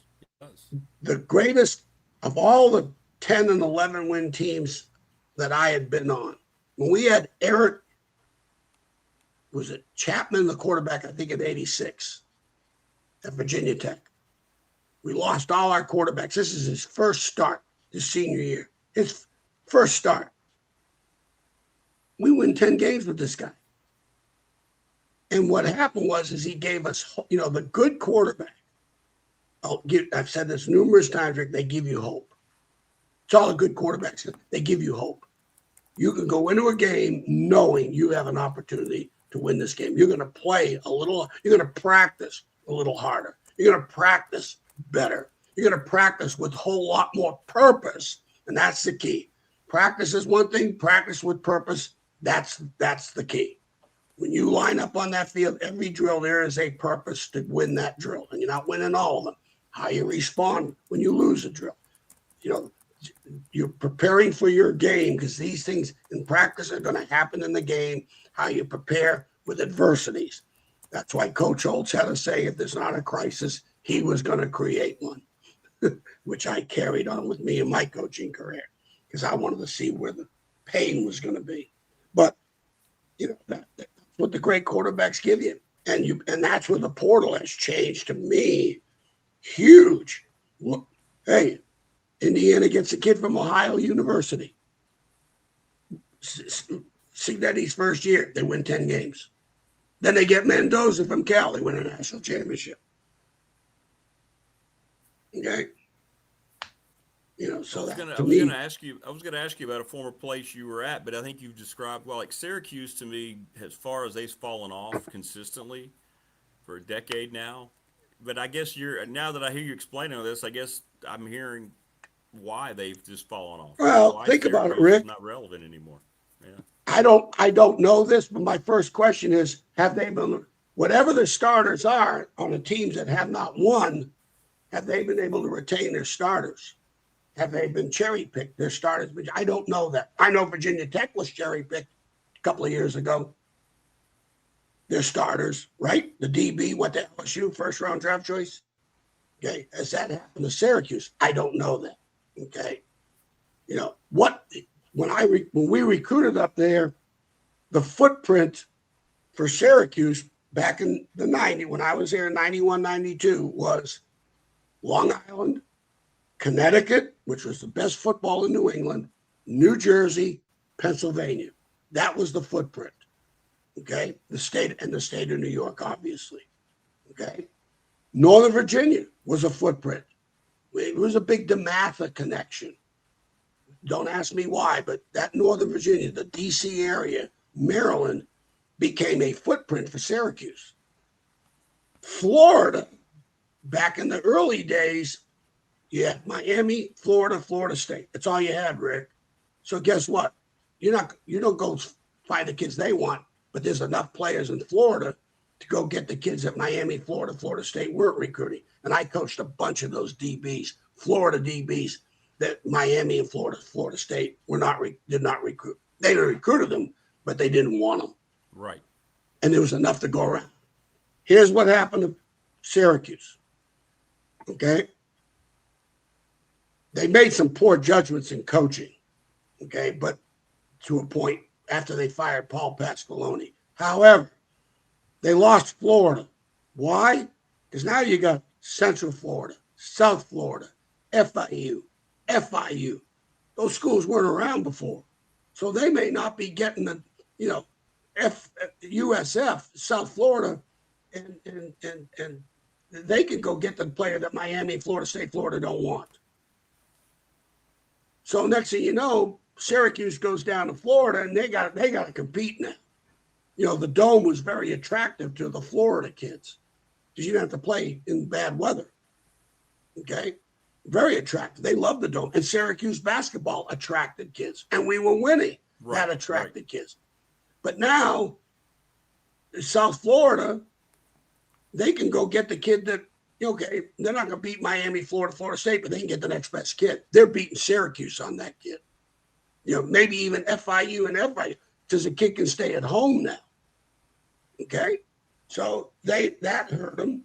And then the fact that, they went through a great string of quarterbacks for a while, and they couldn't get the quarterback. They've never been able to get the offensive lineman. Even when I was there, we beat Ohio State, Texas, Colorado when they were like top 5 in the country. Okay, and Florida when they were rated 6th. Well, those are 4 wins in 2 years. We had a very average offensive line, and I think one of them went to the NFL. Not that that's a gauge. Very average offensive line. Great wideouts, excellent quarterbacks, good running backs. Not a great one. Jim Brown wasn't coming out of that tunnel. No, but our quarterback, tight end, and receiving core was as good as Miami's. As good as Miami's. We lost to them 16-13 in the Dome. Had them beat.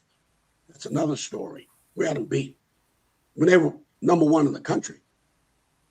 So that's what's happened to Syracuse. They lost that footprint in Florida for their skilled kids. Okay. And then all of a sudden, and then Connecticut, University of Connecticut football became a factor. Yeah, they're good. We used to be able to go into Massachusetts. If Ohio State and Notre Dame didn't want the Massachusetts kid, we got him, especially a defensive player in Massachusetts. We beat BC. BC could not beat us. So that's what's happened to Syracuse. And the coaches they had hired in the past, when they fired Paul, there have been some really bad hires in terms of being able to reestablish that footprint again. That's what they got to be able to do. But my bet is this, Rick. They haven't been able to retain their starters. They lost their footprint, okay? And they probably have had to do it with portal kids. And you get into that rat race, not good. Well, it's interesting. The teams that, BC seems like they're lost in the desert.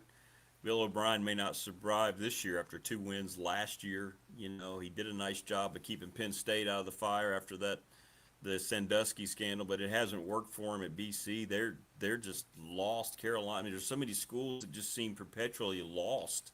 Stanford is just, what is, so the very bottom, boy, when he hits the bottom, Coach, the ACC, it's at the bottom, man. There's no middle ground. You know who the worst teams are, at least right now. Yeah, you got BC, Cal, Stanford, Syracuse. Then you got, the teams that should, and here's the worst part about the ACT, the team that should aren't. Florida State, Clemson, the should teams are not doing it. All of a sudden, if you got Florida State in the top 5, you got Clemson in the top 5, you got Miami in the top 5, and then all of a sudden Virginia Tech, they make a run to the top 15, top 10, top 15, or maybe NC State or Carolina should be a top 20 team. Should be.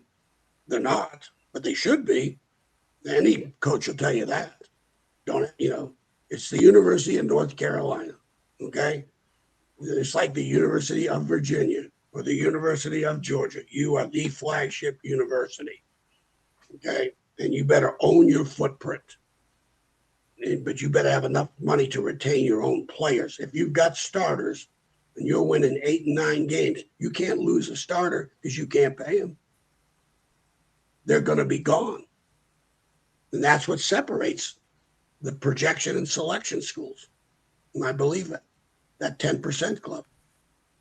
And when I die, Rick, you'll have your show continuing, I hope, and that same conversation is you'll have the same damn conversation with some other slappy. Besides no, me. Be a slappy. If he's not Coach Elmo, yeah, he'll be a slappy. Yeah. I was a slappy. That's how I looked at myself. Shit, I'm just an assistant coach, just trugging along for 40 years. Does it make it easier for Tech because they used to be there to go back to that, or is it harder finding that again, like to get back? No, it's going to be they're going to be relevant. They're going to be relevant because they finally made a financial commitment to retain their players. If they have the same financial commitment out of Brent Pry, is Brent Pry losing that DB to LSU? Is he losing those linemen to LSU and Auburn or wherever the hell they went? Whoever the hell they're losing. Brent Pry actually did, I think, an outstanding job in the portal as it first came out 3 years ago. Think about it. Every NFL draft choice that Virginia Tech had 2 years ago were who? Just portal kids. Tootin, the wide receiver from ODU, on and on and on. I think I'm correct on that. I may be off by one, but there was not a high school player taken in the draft from Virginia Tech. They're all his portal talents. So you look at Bayshawn Tootin, the receivers from ODU, he did a hell of a job getting portal kids at a low cost. Because once you go into the Power Four, you sign a Power Four kid, it's going to cost your ass. But then he never followed it. Like he couldn't figure it out. It was like he never didn't have his footprint, Rick. Yep. Couldn't get his footprint. Penn State's coming to Virginia and taking kids.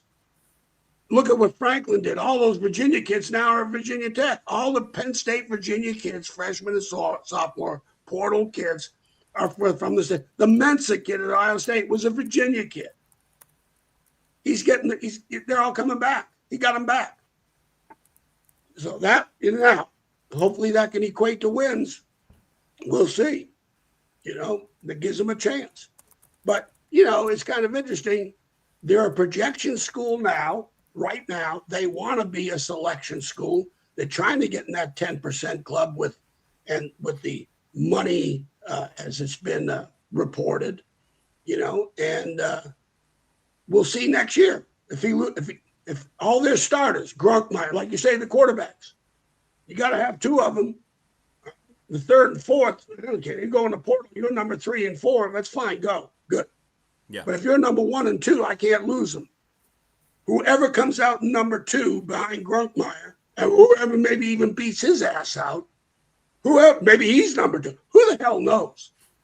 But the bottom line is you better pay both those kids. Don't lose the second guy.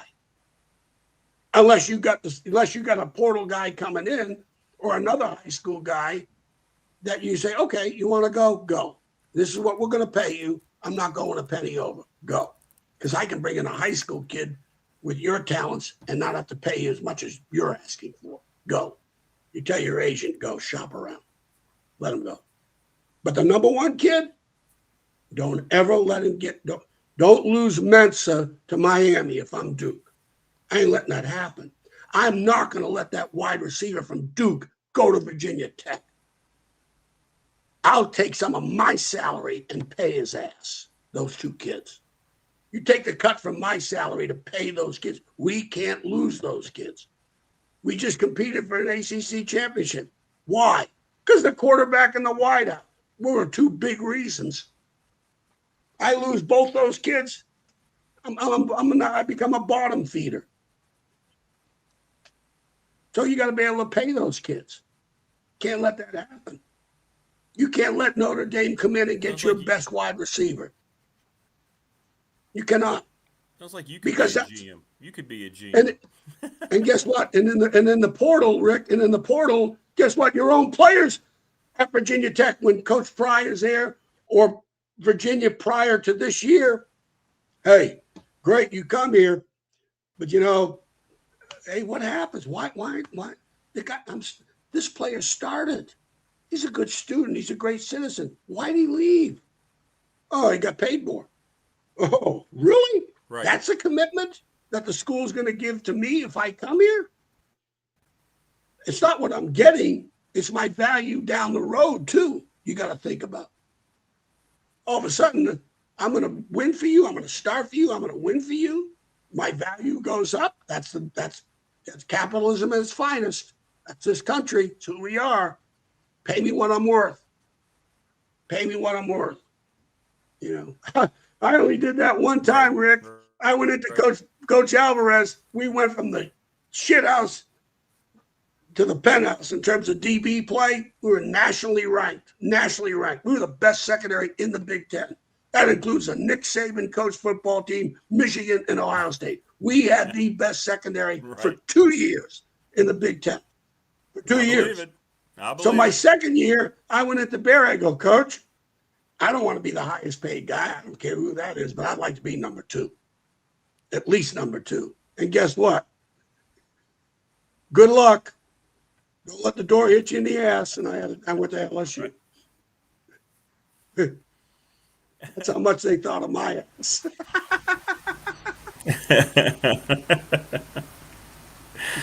Well, it's a great breakdown.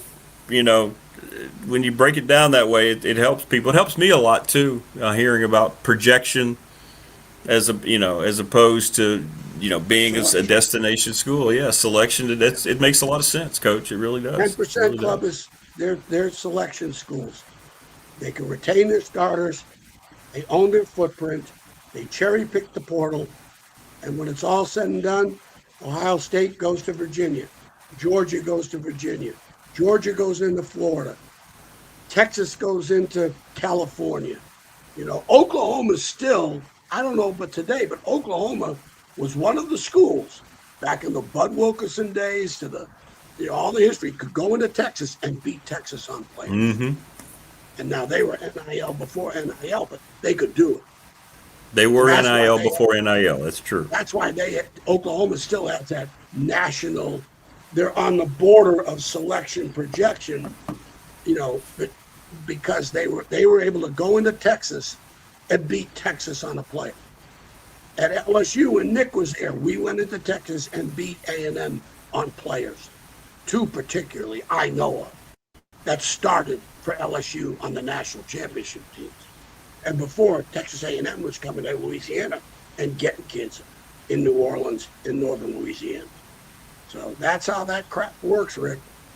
The first goal you want to have, retain your player. Retain your good ones. Retain your players. Yeah. Yeah. If I'm not in the 10%, if I'm in the 10% club, I know I can do that. But if I'm at Virginia Tech, you're raising all that money to me. The first place I'm going to be loyal to is my starters, if they've won from me. 100%. If they've won. I'm in Virginia. Right. Yeah. I got an 11-win season, the best season Virginia's ever had in the history of the school. Those starters, give me the money, because I'm not losing. Right. Okay? And then let's go to the footprint. My evaluations, I got 10 players in this state I got to get 7 of them. I got to get 70% of my footprint that I've evaluated. And then I'm going to the portal, and I'm going to the Power 6, and I'm going to go get the center from UAB.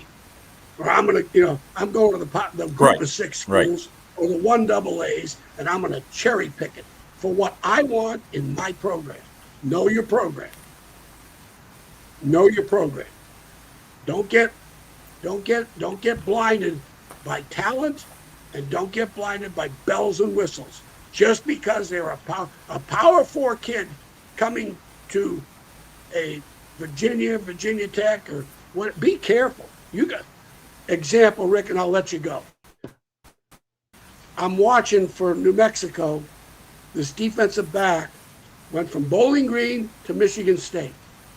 Now he's at Michigan State. He's in the portal again. So I'm watching him. Oh, wow. I'm watching him at Michigan State, and I'm going, He's a strong safety. You know what a Sky 4 safety is? He's not in any deep zones. He's always got short zones, right? He's got the curl. He's got the flat. He's got primary force. You know who that was, Rick? That was me. That was me as a player, and I wasn't talented worth a shit. That was me. I could do that, Rick. I could start at William & Mary being the force player and not being put in the deep half or deep third. I was good at it. Okay? You were good Outside at it, linebacker yeah. with deep. So this kid's commanding money because he's power 4. I told the guys in New Mexico that no. Then I called Brian White at Bowling Green for some credibility. I said, B. White, you know, the locker room's not for sale. I said, B. White, is this kid worth a shit? He goes, oh, hell no. Because we're glad he left. Now he's at Michigan State trying to command more money in, you know, other. So that's how that crap works. You got to be careful. You better know what you're dealing with. You better know who you are. And that's where, again, if Joe Tiller was in the NIL era, he would be good at it. Yeah. Barry Alvarez. Because he understood where he stood. Yeah, he understood where he stood. Yeah. Rick, I'm giving you 2 tickets to Hawaii and $1,000 per diem. What's the question? Where are we leaving from? There you Thank go. you.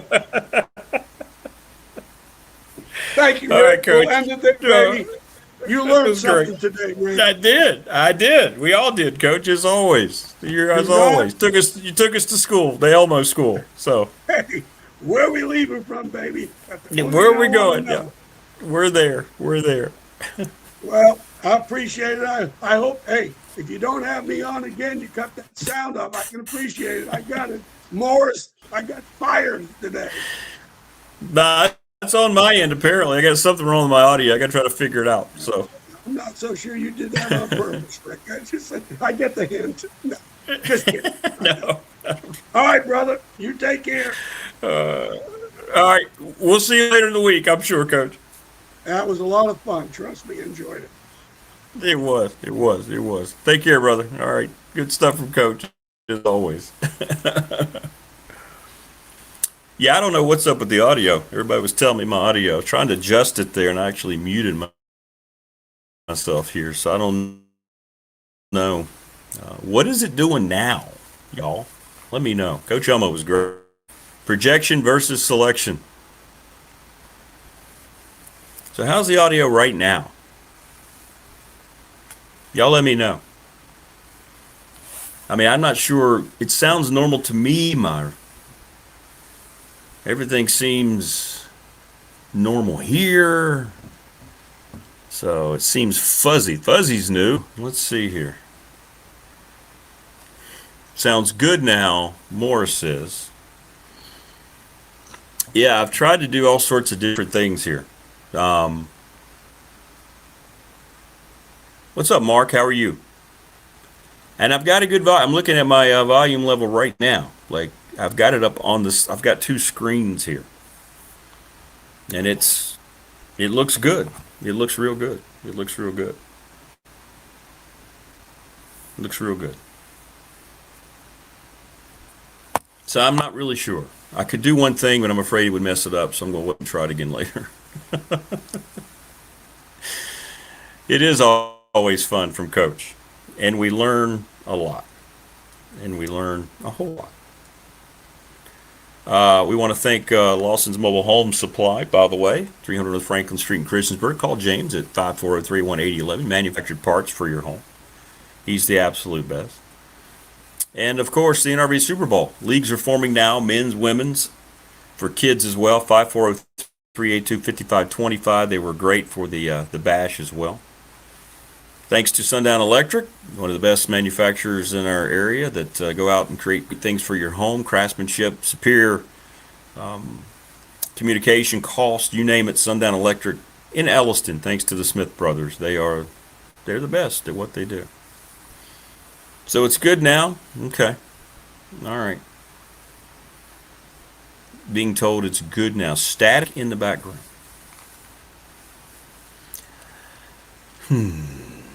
Unsure. Probably because I had to turn it up some on this end. Just let me know. We'll keep adjusting. Morris says volume is fine now. Okay. Coach Mabry says it's good. All right. Thanks, everybody. I need y'all to help me when it's like that, because you're the ones watching and viewing. So how it's coming across is what I need to fix if it's not working. ReadySetFund.com, BobChrist11 at Gmail. Reach out to Bob and find out more about what the Ready Set Fund has to offer. Read more up on them at ReadySetFund.com or send Bob a Gmail.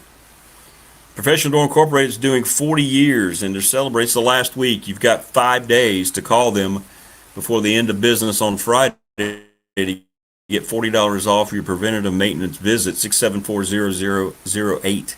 Call Travis Williams. You can schedule it for 2-3 months down the road. Doesn't matter, but get on their schedule. Say them you heard us talking about it. You're running out of time. If you don't do it, you're going to blow a chance at $40. And you know garage doors are pesky, man. Hell, we had 3 in our neighborhood broken at one time. Al Michaels buffer selection turned on. National Bank member FDIC, the exclusive making partner of yours truly and this program. 35 years I've been with them. Brandon's not in here today, but our BDST fan question of the week brought to you by the attorney Ryan Pry. I'll have to find out today what it's going to be. Now I'll get him to text me. 701 West Main Street. I believe it was something along the lines of but other than your favorite school, who else would you pull for in college football? Maybe that was it, but we'll get confirmation for it tomorrow. All right, Morris says everything's good now on his end. He's got that Palm Coast system, so. Little River Heating and Air, that's Charles Lee, 1095 Radford Street in Christiansburg, 540-553-2971. Look for the blue and black truck. We're presented each and every day by Pulaski County Sports and Entertainment. Thanks to all those folks. Jonathan Sweet, Tim Miller, et al. Jet ski events coming up here in early August, this weekend, matter of fact. Jonathan's going to be part of that, too. Not surprised. Not surprised. McClellan Chiropractic, that's Mark Hunley. 155 Walters Drive, sponsor of our chat room here. And check out the video. As many of you had, over 600 people have rewatched that video. That's cool. Family Fencing, sponsor of our studios. They were the first sponsor we ever had. 540-200-8294, familyfencingnrv.com. And we appreciate them for all of their great help, as always. And I believe that's everybody. Brandon at Top Shelf Apparel. Did I get everybody in there? Wayne says, maybe I'm the only one with static. Well, you are a Browns fan, Wayne. I mean, I don't hear any static on my end. Anybody else get static like Wayne?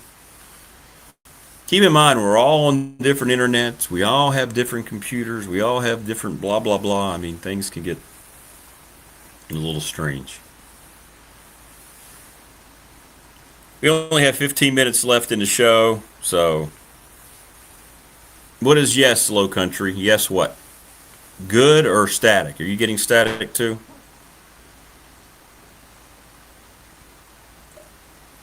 Sounds good for you? Okay. Thanks, Mark. Appreciate that. Rolling down 460 on LTE static.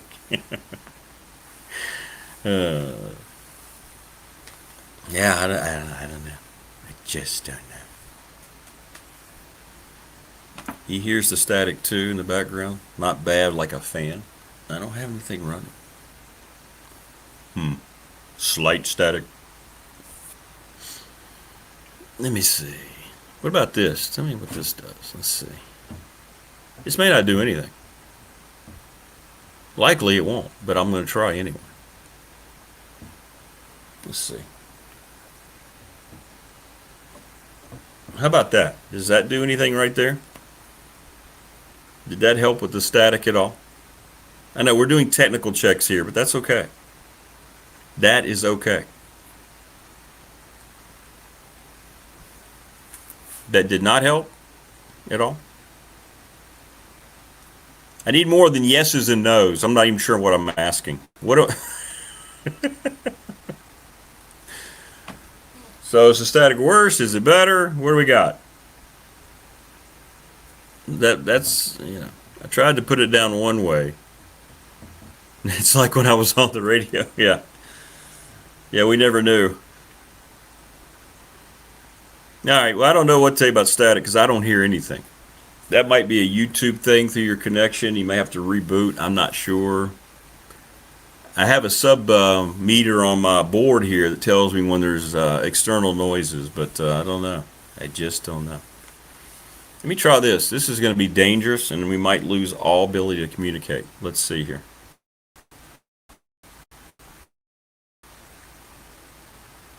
Did that do anything at all?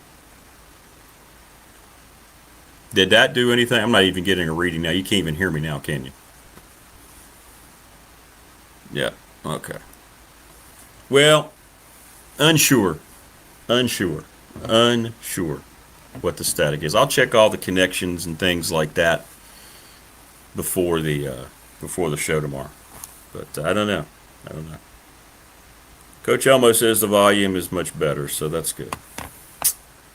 Yeah, not sure.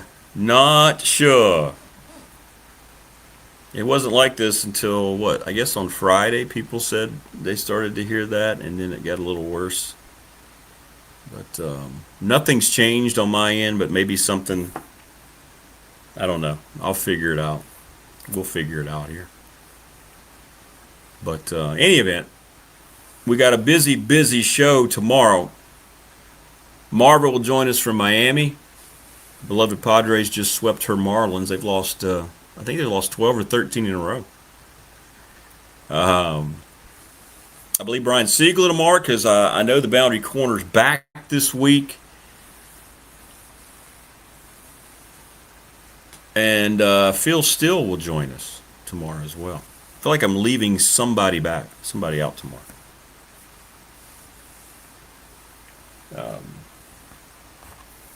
Yeah, well, I'll go back and listen and see what it sounds like today. Burnup's going to move, by the way, to Wednesday, since Phil's taking up 8 o'clock tomorrow. So, yeah, that's tomorrow on the program. So, Marva and Brian Siegler and Phil Steele tomorrow. Keon will be Wednesday. And then Burnup will be Thursday. And Damian Sartolet's back this week because he's been having some not health issues, but he had to have a procedure done. So he was out for a couple of weeks. So we're getting some people back.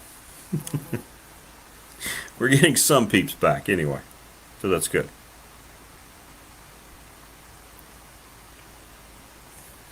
But yeah, I'll listen back and see what it all sounds like. Low Country says, am I in the minority that the jury settled on Grunkemeyer? You know, no, I mean, I get it, Low Country. He has to prove for a full season he can be the guy now that he's counted on to be the guy. Sure.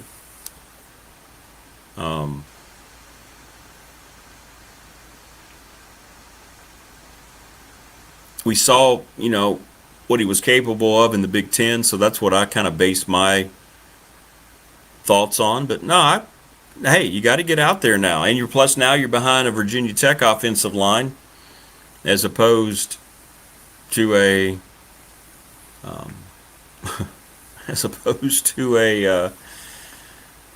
Penn State offensive line. So yeah, no, he's got to go out and prove it. I think he has a great shot at that. I feel good about it.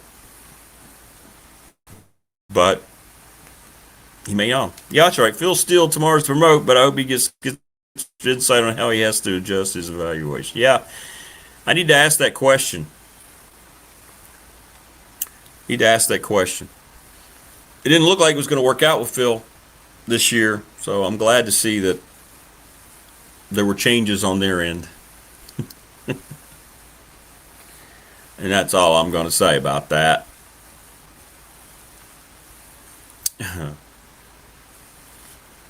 Wayne says, I think we will see a quarterback who can hit second and third options. Haven't had that in a while. Won't hold the ball too long, etc., etc.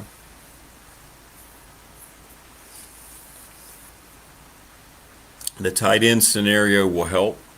I think Tech being that 12 personnel, I like it a lot. I'm going to like watching that offense develop. But you have the expectations, and you have all these things that you get excited about, and then you have to be,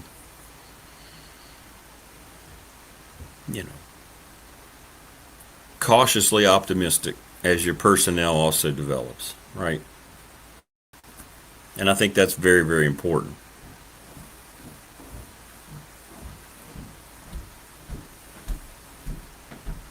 As it goes along. But he's got his chance early, right?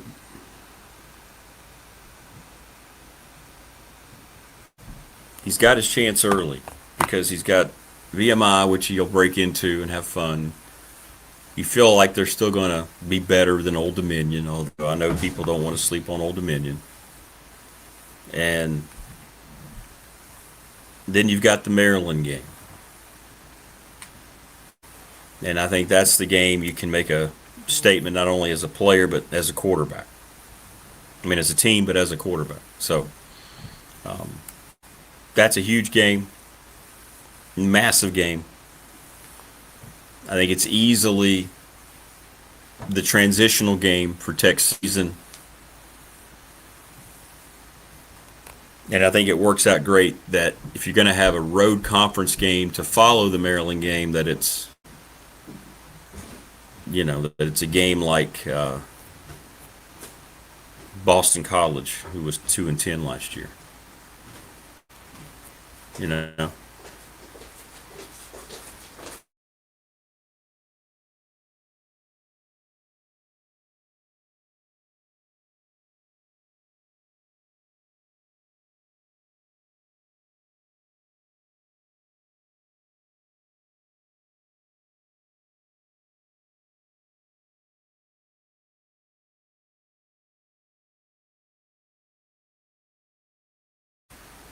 All right, I was trying to fix one more thing here, but I'll do that. I'll do that before the show tomorrow. I'll go through all these things. Yeah. Every time I try to do the thing it tells me to fix, it makes my mic go away. So I'll wait and do that when we're off air. So, but yeah, I get it, Low Country. I understand 100% why you would feel that way. I do. What's frustrating about hearing about background noise and all that, I'm not getting any reading of any, and I don't hear it, so I don't know if it's a YouTube thing for the day. You know what I mean? I don't know. I will troubleshoot when I get home from work later today and see what happens. But like nothing is different on my end of things, so I know sometimes things will happen a lot to some of the folks that I watch on YouTube, and it takes them a little while. Sometimes it's just the way that it works, right? Technology is a wonderful thing, but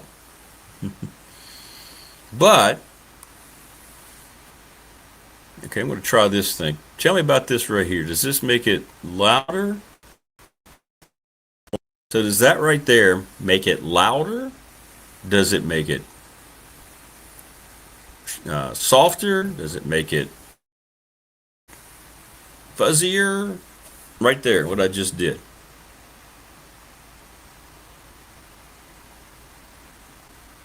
Which is it? Did that do anything? No change? Okay. All right, well, I'll work it out.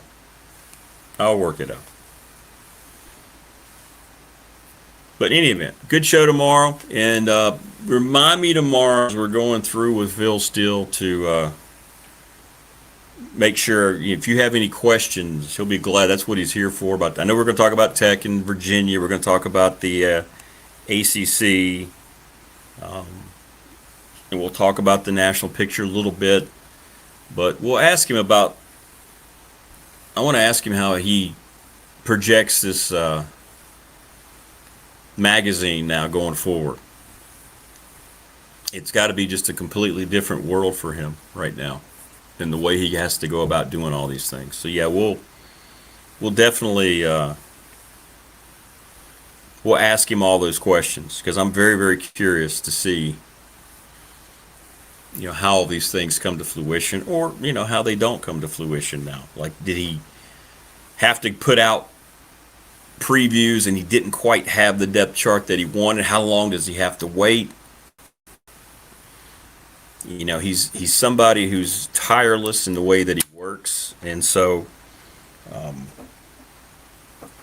I'll be very interested to hear that, how he and his folks have had to adjust. So yeah. But that'll be tomorrow, and we'll any questions you have, we'll be glad to pass those along to him. Absolutely, we will. Absolutely.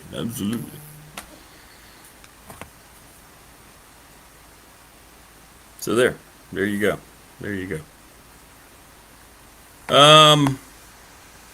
I'll check that out. Thanks for sending that, Thunder. I'll check it out. Yeah, all right, Rusty. I don't understand. People that are just idiots. Just stupid. Just stupid to come on and put a post like that. What purpose is that? It's not funny. It's not clever. It's just dumb. And you're dumb. Just see, I got rid of it, but it was just a stupid post. Anyway, everybody have a great rest of your Monday. Thanks to Coach Elmo for holding court. We got educated a lot. Selection versus projection schools, we now know. It's good stuff, huh? I mean, that guy thinks of every little detail about everything. And he says it so well. Make sure you reach out to Professional Door. You only have a week, 674-0008. $40 off your preventative maintenance. If you schedule it now, let's say 3 months from now, you might think, well, it's okay now, but then maybe something happens to my garage door down the road as the weather gets colder. If you lock in your $40 off, it doesn't matter when you schedule it, but you have to schedule it in July. In other words, you don't have to have the service done in July, but you have to schedule it in the next 5 days. So you might have wintertime problems, right? And you might need them to come check it out when the weather's a certain way. Well, you can lock that $40 off in now. 674-0008. All right, everybody, take care. Thanks for stopping by. Enjoy your Monday, and we'll see you tomorrow on the Tuesday edition. Be